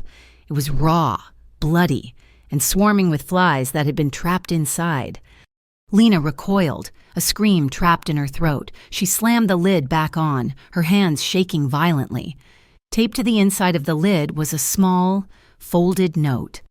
Her trembling fingers fumbled with it. She unfolded the cheap paper. 5 words, printed in the same blocky letters as the note in her locker. "She bleeds like the rest." Lena backed away from the box, her breath coming in short, sharp gasps. She ran to the bathroom and was violently ill. The threat was no longer a shadow. It was not a grainy photograph. It was here, in her home, in her safe, glass tower. They had gotten to her. When Dante returned 3 hours later, he found her. She was on the sofa, her knees drawn to her chest, her face pale as death. The white box sat on the coffee table, a grotesque centerpiece. Luca stood by the window, his face a mask of thunder. "What is this?" Dante's voice was quiet. He had seen the look on her face, and he already knew. They said it was flowers," she whispered, her voice a raw, broken thing. Dante did not look at her. He walked to the table. He lifted the lid. He looked at the bloody foot. He read the note. Lena expected him to yell, to curse, to throw something. He did none of those things. He placed the lid back on the box, his movements precise, almost delicate. He turned, his face so devoid of emotion it was the most terrifying thing she had ever seen. It was a cold, arctic fury, a lethal calm that promised utter destruction. "Luca," he said, his voice a blade. "Boss, the lobby guard is new. He's one of ours, but green. The florist was legitimate, the van was clean, they used a public courier service. It was a setup. They—" "Double the security," Dante interrupted, his voice like ice. "No one enters this building. No one, not my captains, not my blood, no one. The perimeter is to be tripled. I want eyes on every Renzi in this city. I want to know when they breathe, when they sleep, and I want the man who sent this." "Boss," Luca said, "a move like that, it's a declaration of war." "They declared war when they put their filth in my home." Dante turned his burning, cold gaze to Luca. "I want blood. Find out who it was. I will handle them myself." "Dante, no." Both men turned, surprised. Lena was on her feet, her hands clenched at her sides. She was still pale, still trembling, but her eyes were fierce. "No," she said again, her voice stronger. She walked toward him, placing her hand on his chest. It was like touching granite. "Please, don't. This is what they want. They want you to retaliate. They want you to start a war. They want you to get blood on your hands for me. Lena, they threatened you." His voice was low, strained with the effort of his control. "And you will handle it, but not like this, not with blood." She was pleading, her eyes swimming. "I cannot be the reason for that, Dante. I cannot be the person who turns you into that. Please, there has to be another way." He stared down at her, his face a battleground of his violent nature and his new, protective love. He saw her terror, not of the rabbit's foot, but of him, of what he was capable of, and it broke through his rage. He pulled her against him, his arms wrapping around her like steel bands, his face buried in her hair. "They will not touch you," he growled. "I swear on my father's grave, they will never touch you." "Then protect me," she whispered, her hands clutching his shirt. "Don't avenge me. Just protect me." He held her for a long time. Finally, he nodded, his jaw tight. "Luca, get the car ready. We're leaving." "Boss, where?" "The lake. We're going to the lake now." He would not wage his war. Not yet. He would not give the Renzis the satisfaction. He would do the one thing they did not expect. He would disappear. The lake was not a house. It was a compound, 2 hours north of Westbridge. Nestled in a valley so deep the fog settled in its pockets, was a sprawling estate of dark wood and stone. It was surrounded by hundreds of acres of dense, private forest. There were no roads in, only a single, unpaved, unmarked lane secured by a 10-foot steel gate. It was Dante's true fortress, not a glass tower, but a place rooted in the earth. Lena had never seen so much green or breathed air so clean. The silence was absolute, broken only by the cry of a hawk and the sound of the wind in the massive pine trees. The house itself was warm, filled with worn leather sofas, stone fireplaces, and shelves of old books. It smelled of wood smoke and history. For 2 days, they were alone. Dante's men were at the gate, miles away. There were no phones. No computers, the world, and the Renzis ceased to exist. On the second day, the sun came out, burning away the fog. Dante took her down a small path to a wide, clear lake, its water like black glass. A small wooden dock stretched out into the water.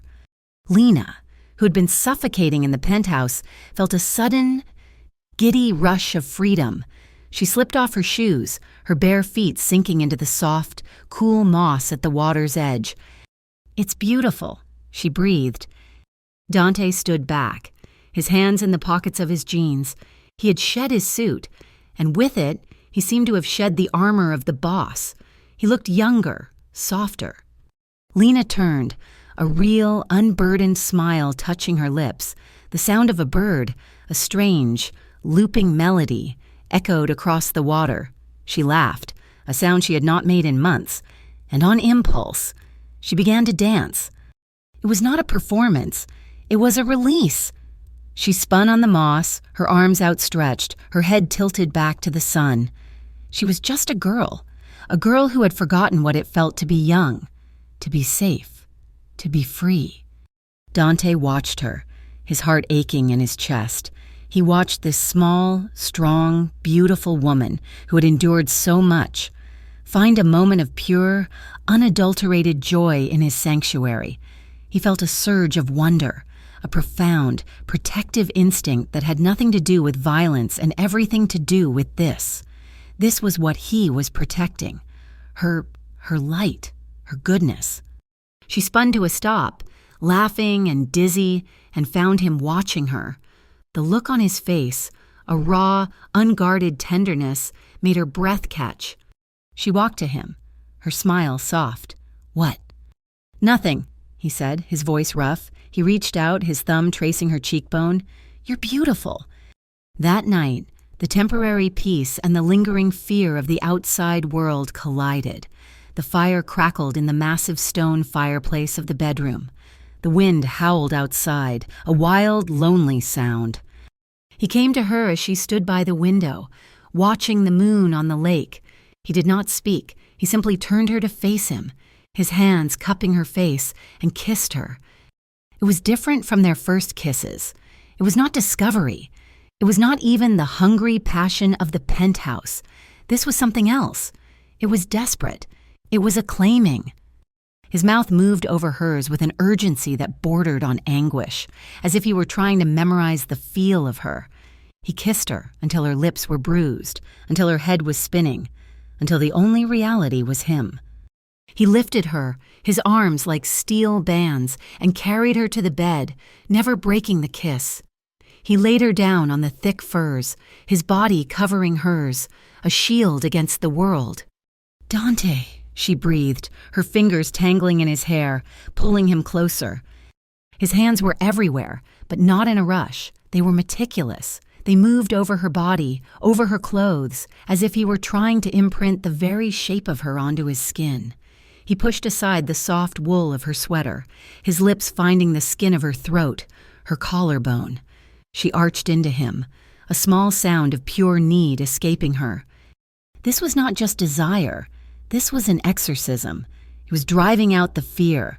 He was branding her as his, marking her in a way that was more permanent than any ink. He was assuring himself that she was here, alive and safe. She met his desperation with her own. She clung to him, her hands tracing the hard, familiar landscape of his back, her fingers finding the old, white scars. He was her anchor. He was her rock in the middle of this storm. She was terrified, but not of him, never of him. When he finally moved inside her, it was a slow, deliberate, profound sinking. He watched her face in the firelight, his dark eyes burning with an emotion so raw, so possessive, it took her breath away. He was not just making love to her. He was forging a bond. He was tying her soul to his, in the one way the Renzis, the city, and the whole world could not touch. Afterward, they lay tangled in the furs, the fire reduced to glowing embers. Lena was curled against his side, her head on his chest, his heartbeat a slow, steady drum beneath her ear. "I've killed for less," he said. his voice a low rumble in the darkness. Lena tensed. "I have," he continued, his hand stroking her hair, "for an insult, for a debt, for disrespect, the things that men in my world kill for. Small, meaningless things." He took a deep breath. "When I saw that box, when I saw your face, I wanted to burn their entire bloodline from the earth. I wanted to do things that would make my father look like a saint. It would have been easy." He shifted, turning to look at her in the dim light. "But you asked me not to. You, who had every right to demand vengeance. You asked for peace." He reached up, touching her face. "I've spent my whole life taking territory, respect, power, but I'll build for you. Lena, if you let me, I will build a world where you can dance on the grass. I will build a life so safe you will never have to look over your shoulder again. I will do it for you." It was the most honest, vulnerable, and terrifying declaration he could have made. It was not a proposal of marriage. It was a proposal of his entire dark soul. Tears welled in Lena's eyes, hot and silent. She had seen his darkness. She had seen his rage, and now she was seeing his heart. "I'm scared," she whispered, her voice thick. His expression hardened slightly. "They will not get near this house. You are safe here." "No," she said, shaking her head. She lifted her hand, placing her palm over his heart. "I'm not scared of them. Not when I'm with you. I'm scared of becoming the reason you fall. I'm scared that I'm the one thing in the world you can't control, and that they'll use that, and you'll lose everything because of me." He stared at her, the truth of her words settling between them. She was his weakness. She was his Achilles heel. He pulled her closer, his grip almost painful. "Then we will not fall," he whispered, his voice iron. "I will not allow it." The solace lasted 3 days, then the world intruded. A call came through on a secure satellite line. Dante took it in his study. When he emerged an hour later, the boss was back. His face was cold, his eyes hard. "We're going back," he said. "What is it? What happened?" "It's not the Renzis. Not directly. It's a business matter. I have to be there." "Is it safe?" "It will be," he said. "I've had my men clear the penthouse. They've swept every floor. It's clean." They returned to the city. The glass tower felt different now. Colder, more of a cage than ever.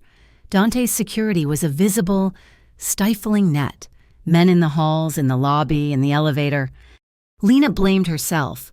The peace of the lake house felt like a distant, impossible dream. She was the reason. Her guilt was a heavy, constant weight. Dante was gone for most of the next day, locked in meetings in the heavily guarded conference room downstairs. Lena paced the penthouse, a captive animal, watching the city move below. Late in the afternoon, Luca entered, his face grim. "Lena," he said, his gravelly voice tight, "the boss needs you. In the conference room." "Me? Why?" He asked for you." Her heart hammered. She followed him down in the private elevator. The conference room was at the end of a long hall. 2 guards stood outside the double doors. They opened them for her. The room was dark, the blinds drawn. Dante was standing at the far end, by the window, his back to her. "Dante?" she said, her voice small. He did not turn around. "Dante, what's wrong?" She walked toward him, her footsteps muffled by the thick carpet. "They found Nico," he said, his voice hollow. "Nico?" She stopped. "The guard, the one who brought me the box." "They found him an hour ago, in an alley not 3 blocks from here." He turned, and his face was shattered. It was not the cold rage. It was a bleak, empty grief. He was tortured. "Lena, they made him talk before they killed him." "Oh my God," and she whispered, her hand flying to her mouth. "He was young. He had a wife, a new baby. He was green, but he was loyal." Dante's fists were clenched so tight his knuckles were white. He told them about the lake house. He told them about the security protocols. He told them everything. Lena felt the floor drop out from under her. How? How did they get him? They didn't, Dante said, his voice raw. He was taken from inside this building, from his post. Someone let them in. Someone on my team. One of my own men. Betrayal. It was not an outside force. The rot was inside. The Renzis had a man on the inside. It's my fault, Lena whispered, the words tearing from her. If I hadn't been here, if that box... Nico, he died because of me. No, Lena, he died because of me. Because I was careless. Because I brought... He cut himself off, but she knew what he meant.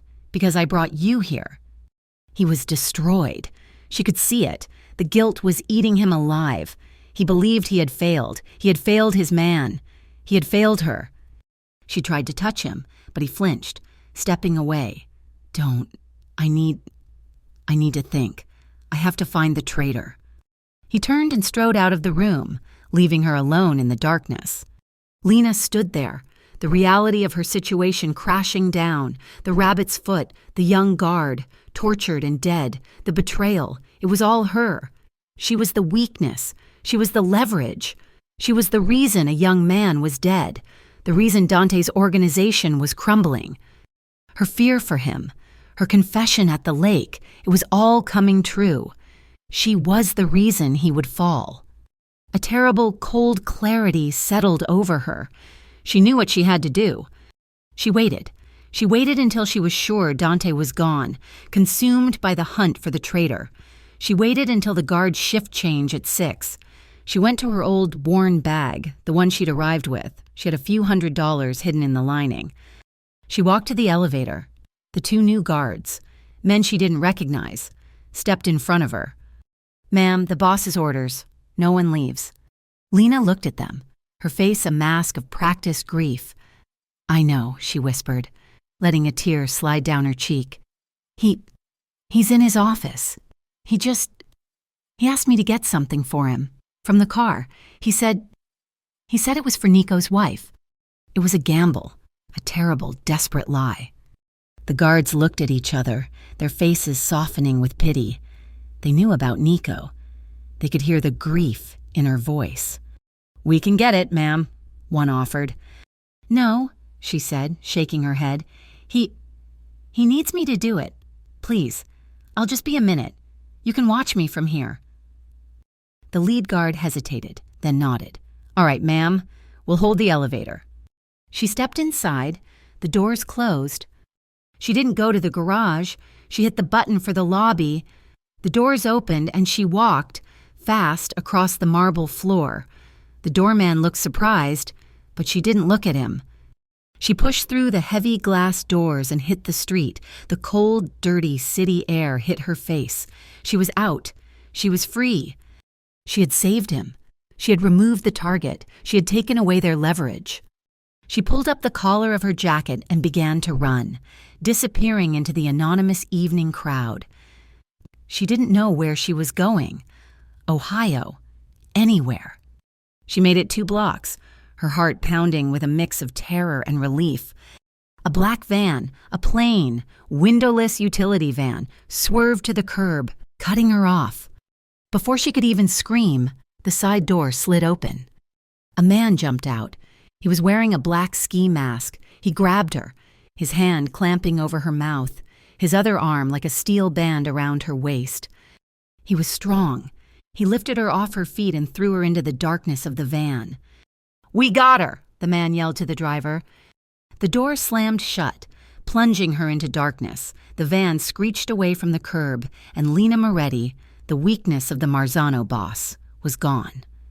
The darkness in the back of the van was absolute. It smelled of stale cigarettes, old metal, and the sharp, acidic tang of Lena's own fear. She was pressed against a cold metal wall, her wrists already raw from the zip tie that bound them. She hadn't saved Dante. Her grand, sacrificial gesture, her desperate bid to remove herself as his weakness, had been a fool's errand. She had not been a strategist. She'd been prey, walking obediently out of the fortress and into the trap. She had not removed the target. She had simply made it easier to acquire. The thought was a cold, sharp stone in her stomach. heavier and more painful than the rough handling of her captors. The van took a sharp right, throwing her against the side, and then rumbled over a surface that was no longer smooth pavement. It was gravel, or a road full of potholes. After what felt like an eternity, it shuddered to a stop. The side door was wrenched open, flooding the space with a sickly, pale gray light. A man in a ski mask grabbed her by the arm and dragged her out. She stumbled onto cracked concrete. They were in a warehouse, or what was left of one. It was a vast, cavernous space, smelling of river water, rust, and old decay. Most of the windows were broken, boarded up with rotting plywood. The weak afternoon light filtered through the holes, illuminating dust motes dancing in the stale air. "Get her up," a voice commanded. Her captor shoved her forward. She was taken to the center of the vast, empty floor, where a single, steel chair sat under a flickering industrial light. They cut the tie on her wrists only to replace it with thick rope, binding her hands behind the chair. Another rope went around her waist. "Not so tough now, are you?" the masked man sneered. "Leave us," the other voice said. The heavy footsteps receded. Lena looked up, her heart hammering. A man stepped out of the shadows. He was not wearing a mask. He was in his late 40s, tall, with salt and pepper hair, and a face that might have been handsome if not for the cruel, thin line of his mouth. He was wearing an expensive dark wool coat, completely out of place in the filth. He circled her, his polished shoes crunching on the debris. "Lena Moretti," he said, his voice smooth, conversational. 22 years old, orphan, worked at Milo's Diner on 7th, cleaned floors at the Westbridge campus, cares for her ailing Aunt Sophia. Lena's blood went cold. "Oh, yes," he smiled, seeing the terror in her eyes. "We know everything. We know about the little apartment, the late power bills, and we know about him." He crouched in front of her, his gaze clinical. "My name is Victor Renzi. Does that name mean anything to you?"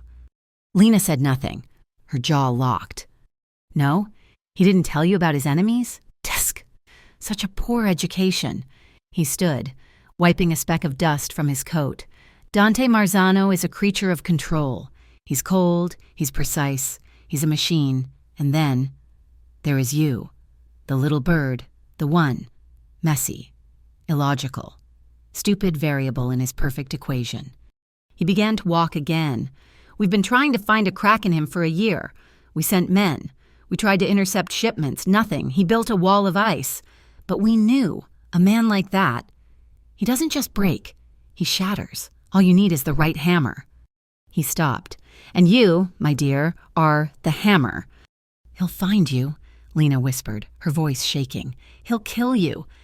Victor laughed, a sharp, unpleasant sound that echoed in the huge space. "Will he? Will he really? Or will he do what he has always done? Will he cut his losses? You are a liability, girl, a weakness. Men like Dante Marzano do not tolerate weakness. They excise it." He pulled a phone from his pocket. "He's currently discovering that you are gone. He's currently realizing that his guards were fools. And now, he will get my call." He dialed a number and put it on speaker. In the penthouse, Dante Marzano was standing over the two guards from the elevator. They were pale, trembling. Luca was at his side, his face grim, the empty lobby, the frantic doorman, the security footage of her running. It all painted a picture of absolute, devastating betrayal. Not by her. He knew that. She had run for him. But a betrayal of his protection. He had failed. His personal phone, the one with only 2 contacts, buzzed on the table. He looked at it. The number was unknown. He answered, his voice a flat, dead calm. "Yes." "Marzano," Victor Renzi's voice purred. "A lovely afternoon, is it not? I find myself in possession of something that belongs to you." Dante's eyes closed. The rage was so cold, so total. It was almost peaceful. "What do you want? Victor?" "A trade. Simple. Your new territories on the South Docks. All of them. In exchange for the girl's life. You have 1 hour to sign them over. Or, well, I'm sure you can imagine."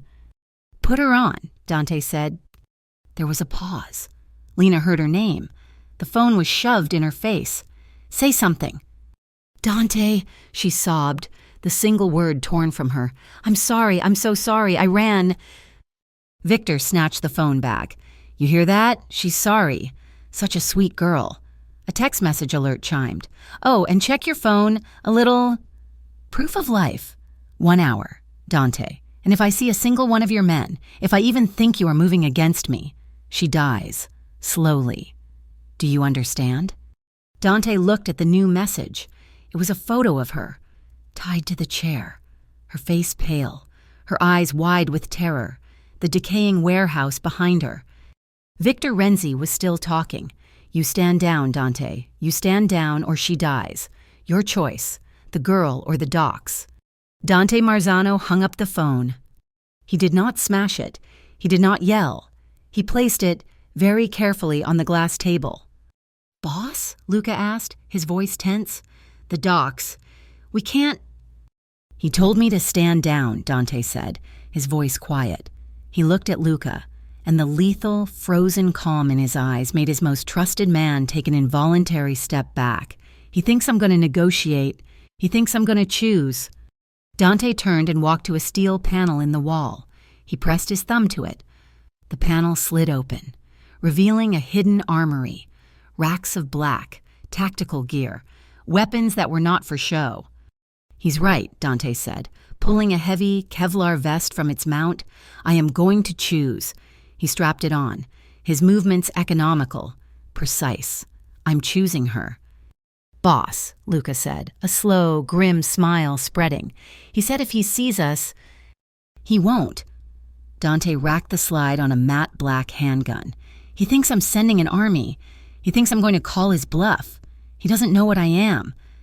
He turned to Luca, who was already strapping on his own vest. "Get the team. The best, not the soldiers, the shadows. We are not negotiating. We are not attacking. We are ending this.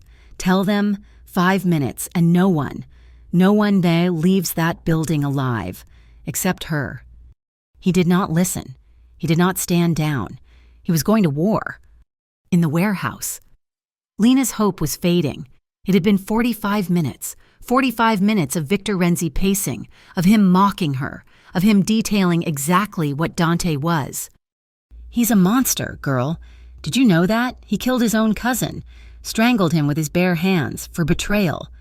And what did you do? You ran. You betrayed him." "I didn't." "You left," he roared, his smooth facade cracking. He backhanded her, a sharp, brutal blow that snapped her head to the side. Her lip split, and the coppery taste of blood filled her mouth. "You showed him, and the entire city, that he is weak. He will never forgive you for that. He's not coming for you." Lena squeezed her eyes shut, the hot tear that escaped tracing a path through the grime on her cheek. She was bruised. She was bleeding. She was alone. Victor checked his watch. 10 minutes left. I wonder what his answer will be. I wonder what the docks are worth. Suddenly, the vast flickering lights in the warehouse popped, one by one, showering the floor in sparks. The entire building was plunged into near total darkness, broken only by the dim red glow of a few emergency exit signs. "What is that?" Victor yelled. "Get the generator!" One of his men, a shadow by the door, fumbled for a flashlight. "Boss, I don't—" A sound, a soft, wet thump. The man with the flashlight crumpled to the ground. "We're under attack!" another man yelled, pulling his gun. "Where?" Victor screamed, pulling his own weapon and grabbing Lena by the hair. He dragged her from the chair, pulling her to her feet and using her as a shield, his arm tight around her throat. "Show yourself, Marzano. Show yourself or she dies right now." The only answer was the sound of a window shattering on the second-floor catwalk, followed by 2 more suppressed shots. 2 more of Renzi's men fell. It was not an army. It was a plague. Shadows were moving along the walls, silent and lethal. Dante's men. They were dismantling Renzi's crew with terrifying, brutal precision. The air was filled with shouts, flashes of gunfire, and the thud of bodies hitting the concrete. A fire had started in the corner, where a stray bullet had hit a stack of chemical drums. Orange flames began to lick up the wall, casting a flickering, hellish light over the scene. Victor was dragging Lena backward, his arm a vice around her neck, the cold steel of his gun pressed to her temple. "Dante, I know you're here, you bastard! Face me!" A figure emerged from the smoke, stepping into the circle of firelight. It was Dante. He was dressed in black tactical gear, his face smeared with grease paint, his eyes two burning coals in the firelight. He held a handgun, pointed not at Victor, but at the floor. He was a vision of pure, concentrated rage. "Let her go," Dante said, his voice a low growl. "Or what?" Victor laughed, his voice high and frantic. He pressed the gun harder into Lena's temple. "You'll shoot me? You'll shoot through her? You lose. Marzano, I have her. I have your weakness." "She is not my weakness," Dante said. He took a slow step forward. "Stay back. I'll kill her. I swear to God." "She is my strength," Dante whispered. Lena, her head spinning, her throat burning, saw it, a shadow on the catwalk above them. Luca. He was aiming, not at Victor, but at a large, rusted chain pulley that hung directly over him. Lena did the only thing she could. She stomped her heel hard onto Victor's polished shoe and, with all her remaining strength, bit down on the arm that was choking her. Victor screamed, a high-pitched sound of pain and rage, loosening his grip for a fraction of a second. It was all they needed. A single shot rang out from above, the heavy chain snapped, the massive, rusty hook did not fall on Victor. It fell beside him, striking the concrete with a sound like a bomb, showering him with sparks and debris. In that split second of distraction, Dante moved. He was not a man. He was a blur. He crossed the 10 feet between them in 2 bounds. He did not go for the gun. He struck Victor in the throat with the heel of his hand. Victor gagged, his shot going wild into the ceiling. Dante slammed his elbow into Victor's arm, and Lena heard the sickening, wet snap of bone. The gun clattered to the floor. Lena fell, scrambling away on her hands and knees.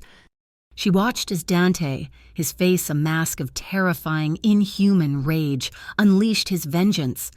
He did not just kill Victor Renzi, he sent a message.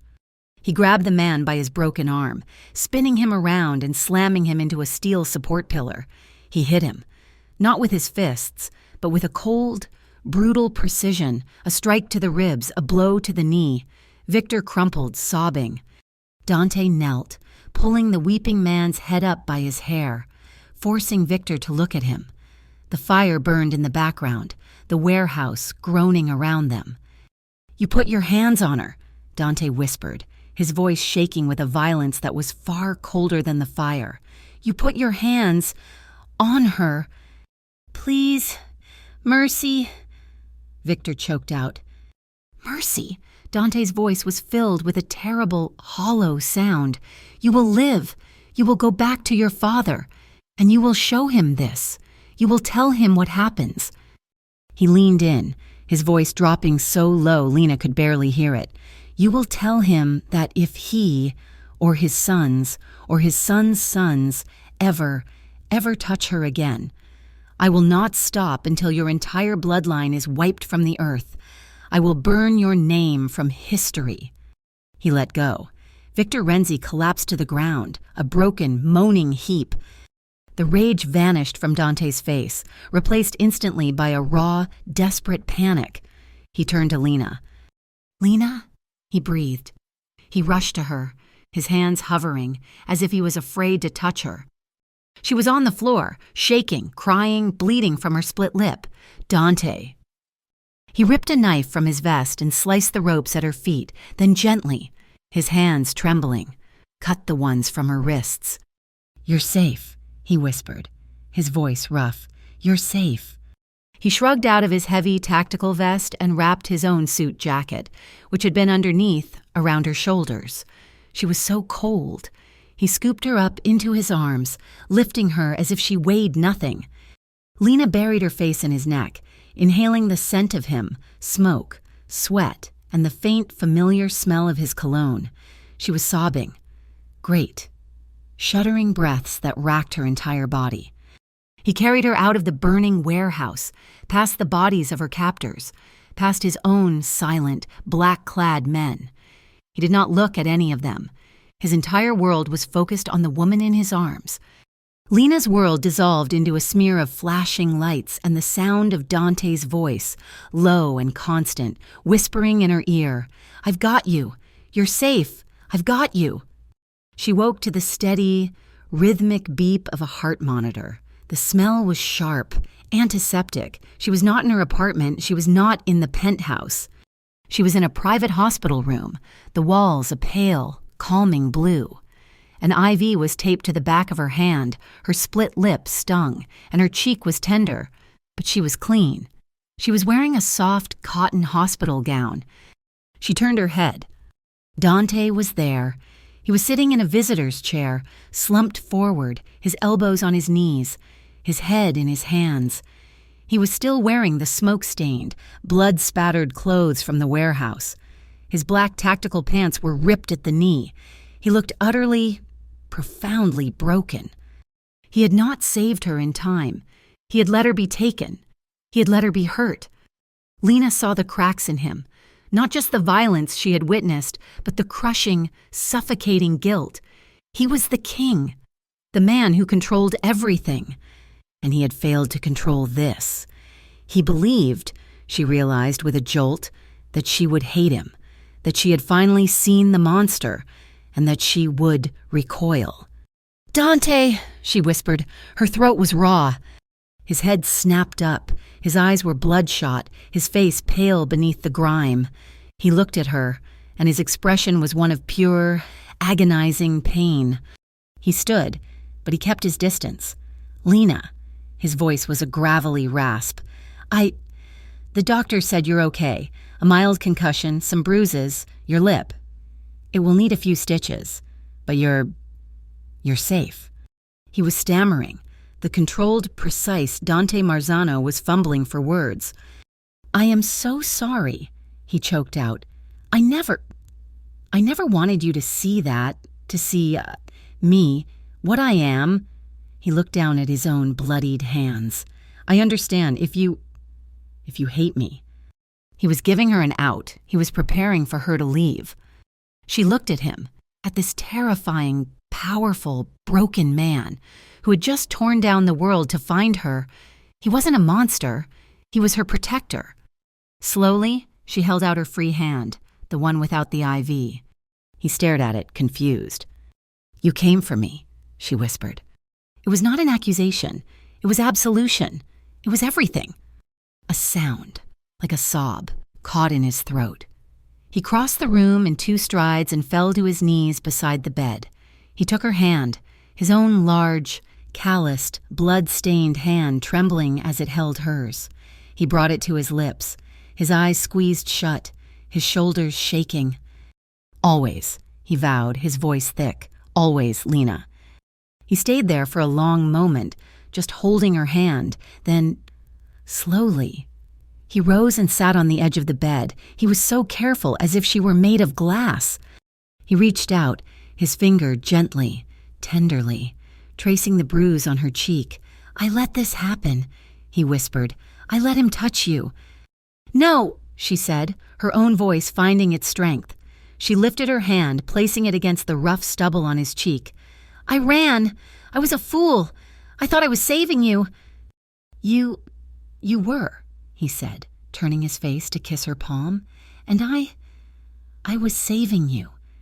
They stayed like that, in the quiet of the hospital room, the beep of the monitor, the only sound. It was a moment of raw, profound intimacy, deeper than any passion they had shared. He gently kissed her bruised knuckles. She stroked his tangled, smoky hair. They were 2 survivors, 2 halves of a whole, forged in betrayal and fire. "I'm sorry about your lip," he murmured, his thumb brushing the corner of her mouth, near the cut. "It's just a cut," she said. "To me, it's not." He leaned in, his touch infinitely gentle, and kissed the uninjured side of her mouth. It was a soft, chaste, desperate kiss. It was a promise. It was a prayer. He pulled back, His eyes finally clearing, the guilt was gone, the agony was gone. In their place was a hard, cold, diamond-pure resolve. He was no longer the broken man in the chair. He was the king, and he had made his choice. "I'm done hiding you," he said, his voice low and steady. "I'm done pretending. I kept you a secret to protect you, and it almost got you killed." He held her hand, his grip firm, possessive. "From now on, they will know, the Renzis, my captains, the entire city, they will know exactly who you are. They will know you're mine." Dante Marzano's declaration in that quiet hospital room was not a whisper. It was a thunderclap that echoed through every dark corner of Westbridge. He was done hiding Lena. She was his. The news that followed was inevitable. It did not just spread, it exploded. Dante Marzano, the cold king, the man who calculated every move, had declared war on the Renzi family. It was not a war of bullets and bombs, not yet. It was a war of strangulation. Shipments belonging to the Renzis vanished from the docks. Their high-stakes poker games, a primary source of liquid cash, were raided one by one. Key political allies suddenly found their mistresses and their hidden bank accounts exposed in anonymous tips to the press.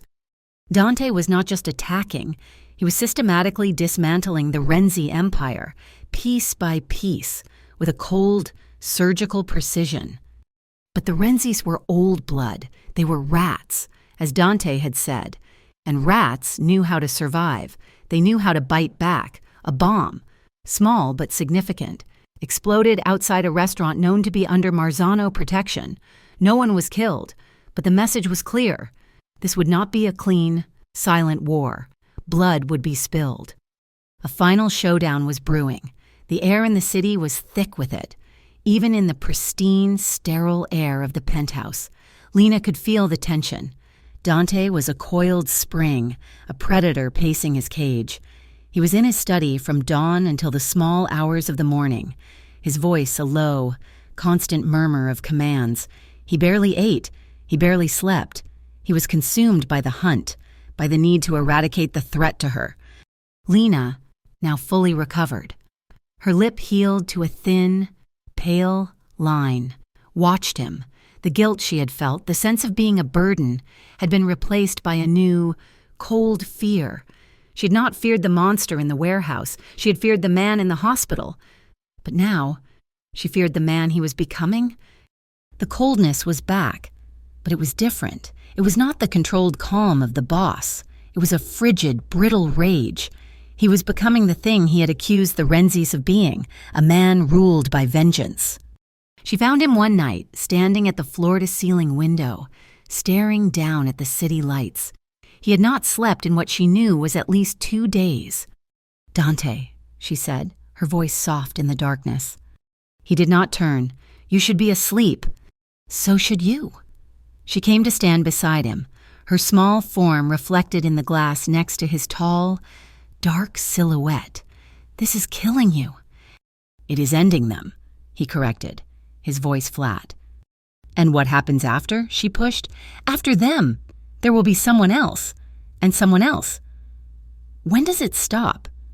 "It stops," he said, "when you are safe, when no one ever thinks to use you to get to me. It stops when they are all gone." "No," she said, stepping in front of him, forcing him to look at her. "That's not when it stops. That's just when you're alone again." His eyes, dark and exhausted, finally focused on her. "What do you mean?"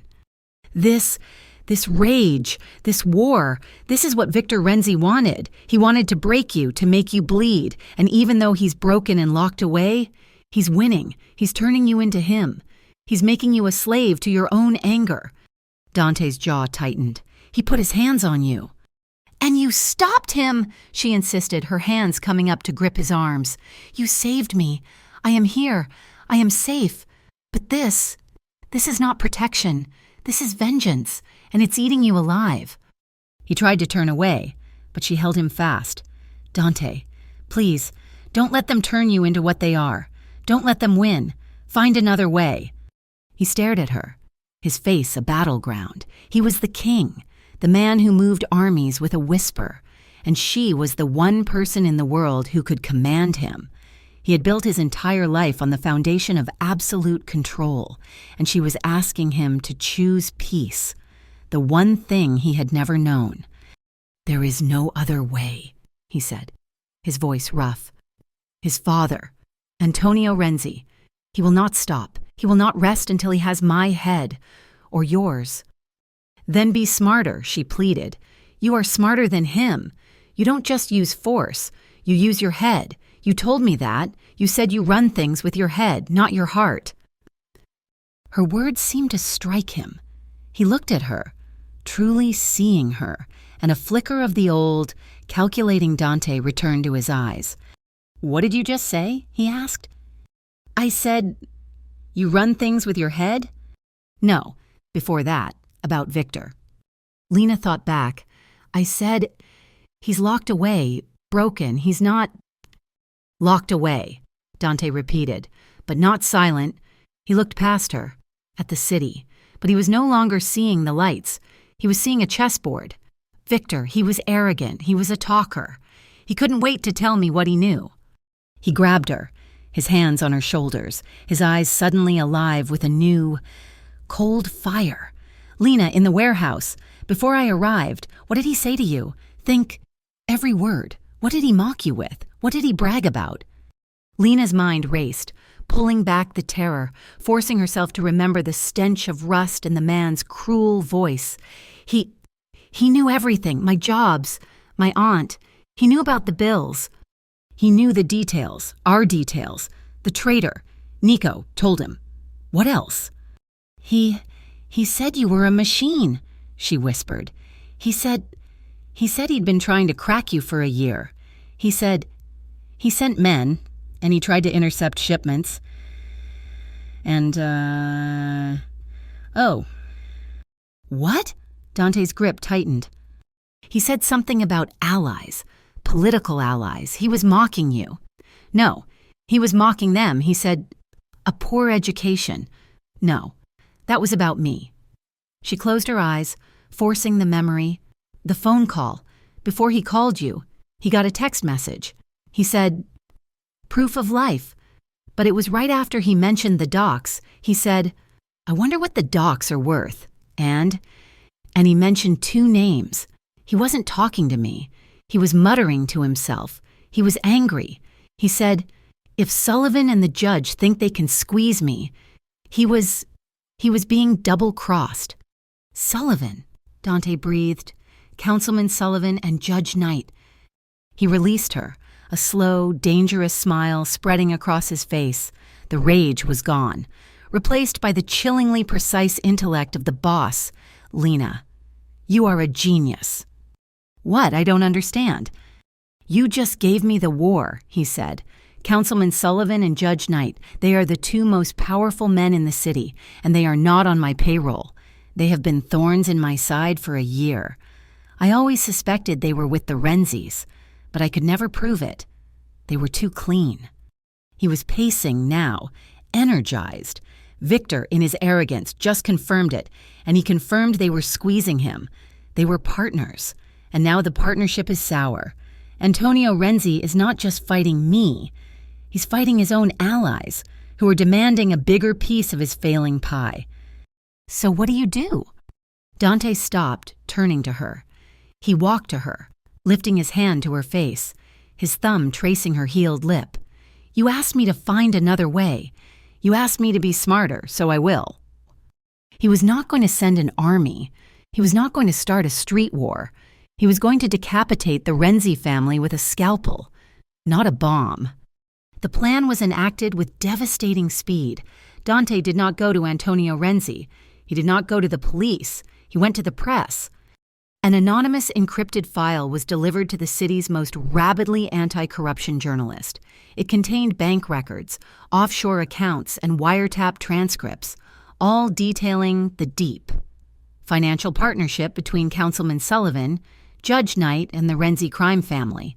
It laid out, in irrefutable detail, how they had used their positions to move Renzi money, dismiss charges, and secure city contracts.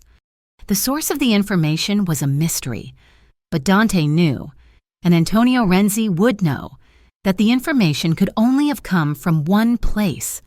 Victor. It was a message. I have your son. I have your secrets. Simultaneously, Dante Marzano made a call, not to a killer, but to the U.S. Attorney's Office. He trapped Antonio Renzi. He gave the Renzi boss a choice, delivered through a terrified, trembling lawyer. My client, Mr. Marzano, the lawyer explained to a furious Antonio Renzi, is prepared to offer the federal government a gift. He has acquired evidence linking you directly to the docks, to the murder of 3 union workers last year, and to the bombing of the Genovese restaurant. He's willing to hand this, and your son Victor, over to them. Unless what? Antonio roared. Unless you sign over your territories, all of them, the docks, the South Side, everything. You will liquidate your assets. You will take your broken son, and you will disappear. You will retire to Sicily, and you will never, ever come back. It was a checkmate. Antonio could fight and be destroyed by the federal government, his entire family imprisoned for life, or he could surrender to Dante and live. Instead of killing him? Dante Marzano left Antonio Renzi for the authorities, but not the ones he'd paid for. By the time the dust settled, Councilman Sullivan and Judge Knight were facing federal indictments. The Renzi family was broken, its power dissolved overnight.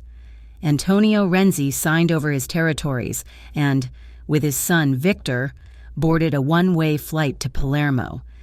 A new power balance was formed in Westbridge. Dante Marzano now controlled everything, and he had done it without firing a single shot in open war.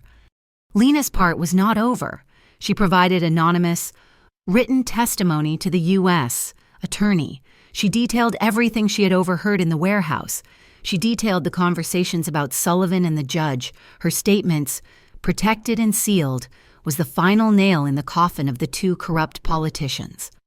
She, the girl from the diner, had helped take down the most powerful men in the city. Months passed. The city changed. The winter fog gave way to a bright, clear spring. The neighborhood, Lena's old neighborhood, changed, too. The open-air drug markets that the Renzis had tolerated on the South Side vanished. The petty street crime that had plagued her old route to the campus dwindled.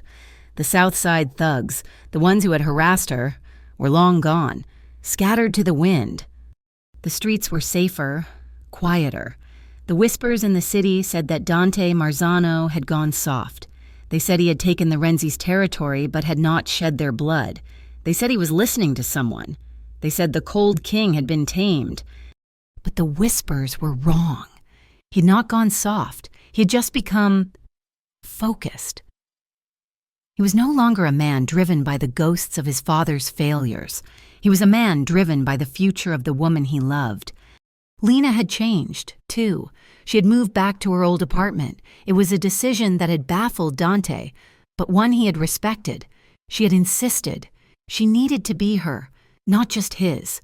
The apartment, however, was no longer crumbling. The finest contractors in the city had, overnight, repaired the plumbing, replaced the windows, and installed a state-of-the-art security system. Her Aunt Sophia was home, too. Her private nurses, still paid for by Dante, attended to her in the other room. Lena was enrolling in online classes again, this time at the state university. She was going to be an accountant after all. Dante, for his part, was a constant, solid presence. He no longer hid in the shadows. His car was often parked on her street, a silent sentinel. He spent most nights there, in her small, worn, real apartment, rather than in his sterile glass tower. He seemed to prefer her world, now that he had made it safe.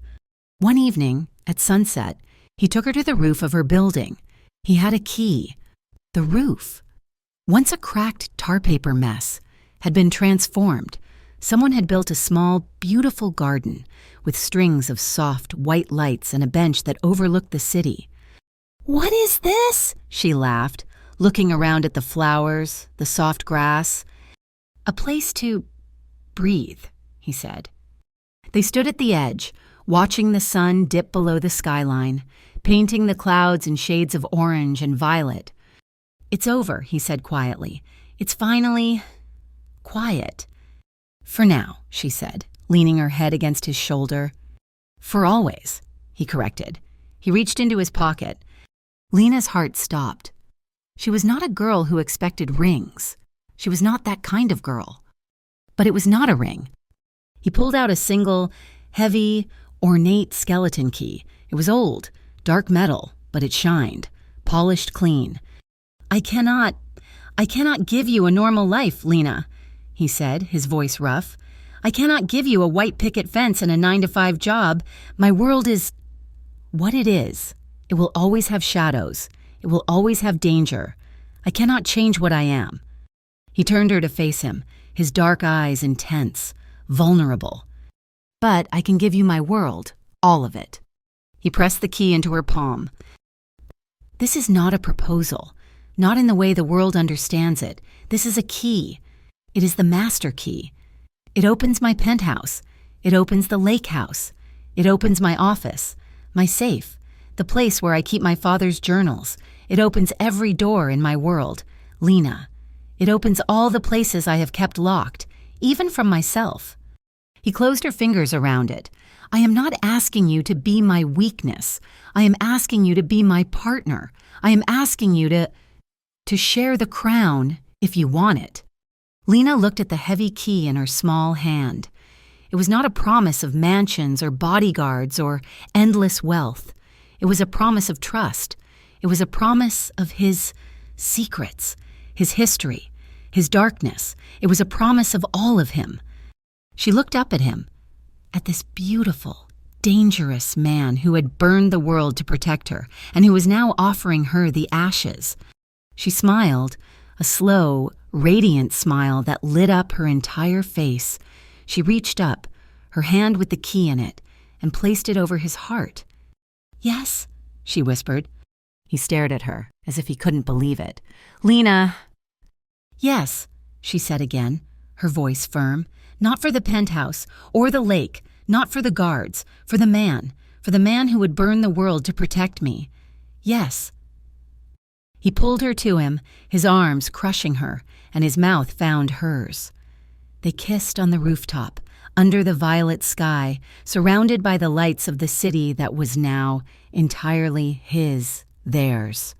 There was no more hiding, there was no more running. There was just this. The next week, Lena found herself standing outside Milo's diner. She was not there to work. She was just visiting. It was a piece of her old life, a touchstone. She pushed the door open. The same bell chimed. The same smell of stale coffee and hot grease hit her. Milo was at the counter, yelling at a cook. She slid into a booth, the red vinyl cracked in the same places. A new waitress, a young girl with tired eyes, came over. "What'll it be, hun?" "Coffee," Lena said, smiling. "Black." She sat there, sipping the hot, bitter coffee, and just watched. She watched the truckers, the students, the old men. This had been her world, a world of invisibility, of exhaustion, of survival. She felt a presence and looked up. 2 men, dressed in sharp, dark suits, had entered the diner. They did not sit. They stood by the door, their eyes scanning the room, their presence a silent, unmistakable warning. They were Dante's. They were her shadows. Lena turned her gaze back to the window, a small, private smile on her face. The men at the door were not a cage. They were a statement. She wasn't prey anymore. She was the reason predators ran. Thank you so much for listening to this story. We truly hope you enjoyed the journey with Lena and Dante. Where in the world are you listening from? We would love for you to let us know in the comments. If you love stories like this, please consider subscribing to our channel, Mafia Romance Stories, so you never miss a new part. We value your thoughts, so please share your feelings about the story with us in English. Your support means the world to us.